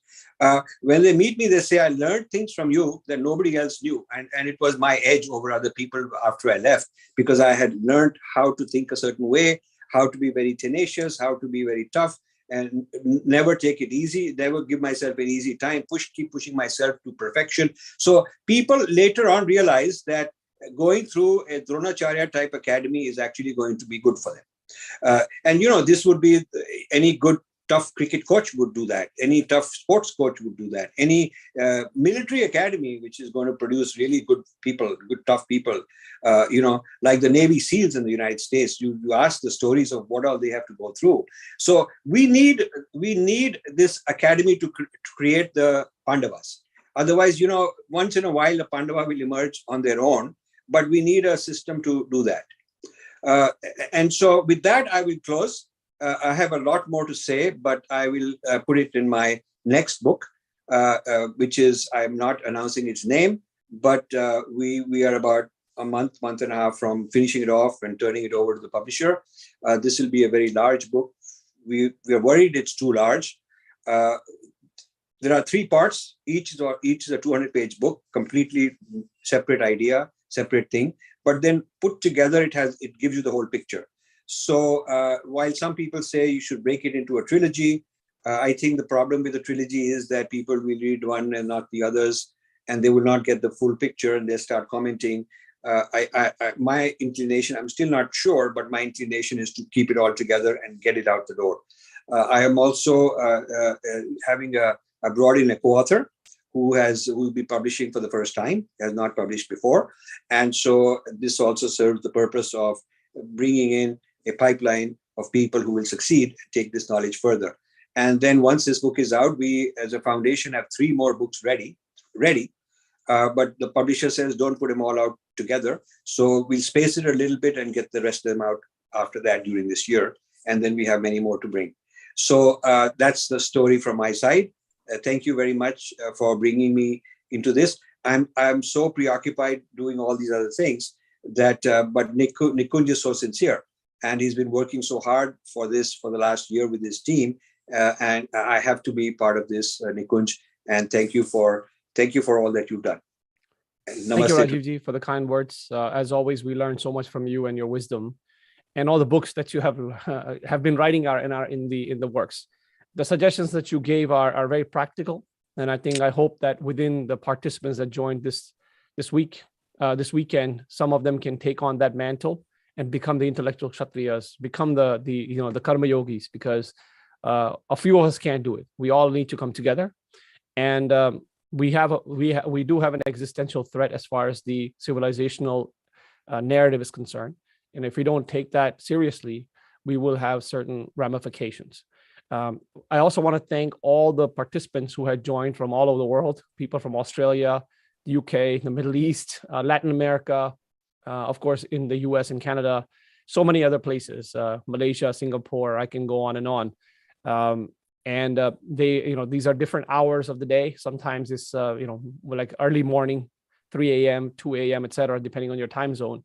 So I really appreciate that the efforts and the dedication of people who are interested in this topic. So this concludes our conference.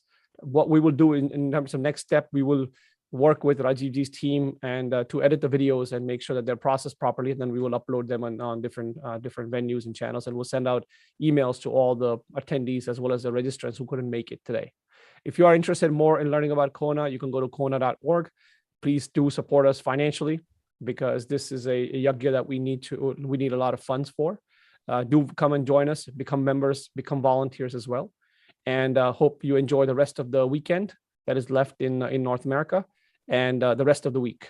Thank you and namaste. Namaste.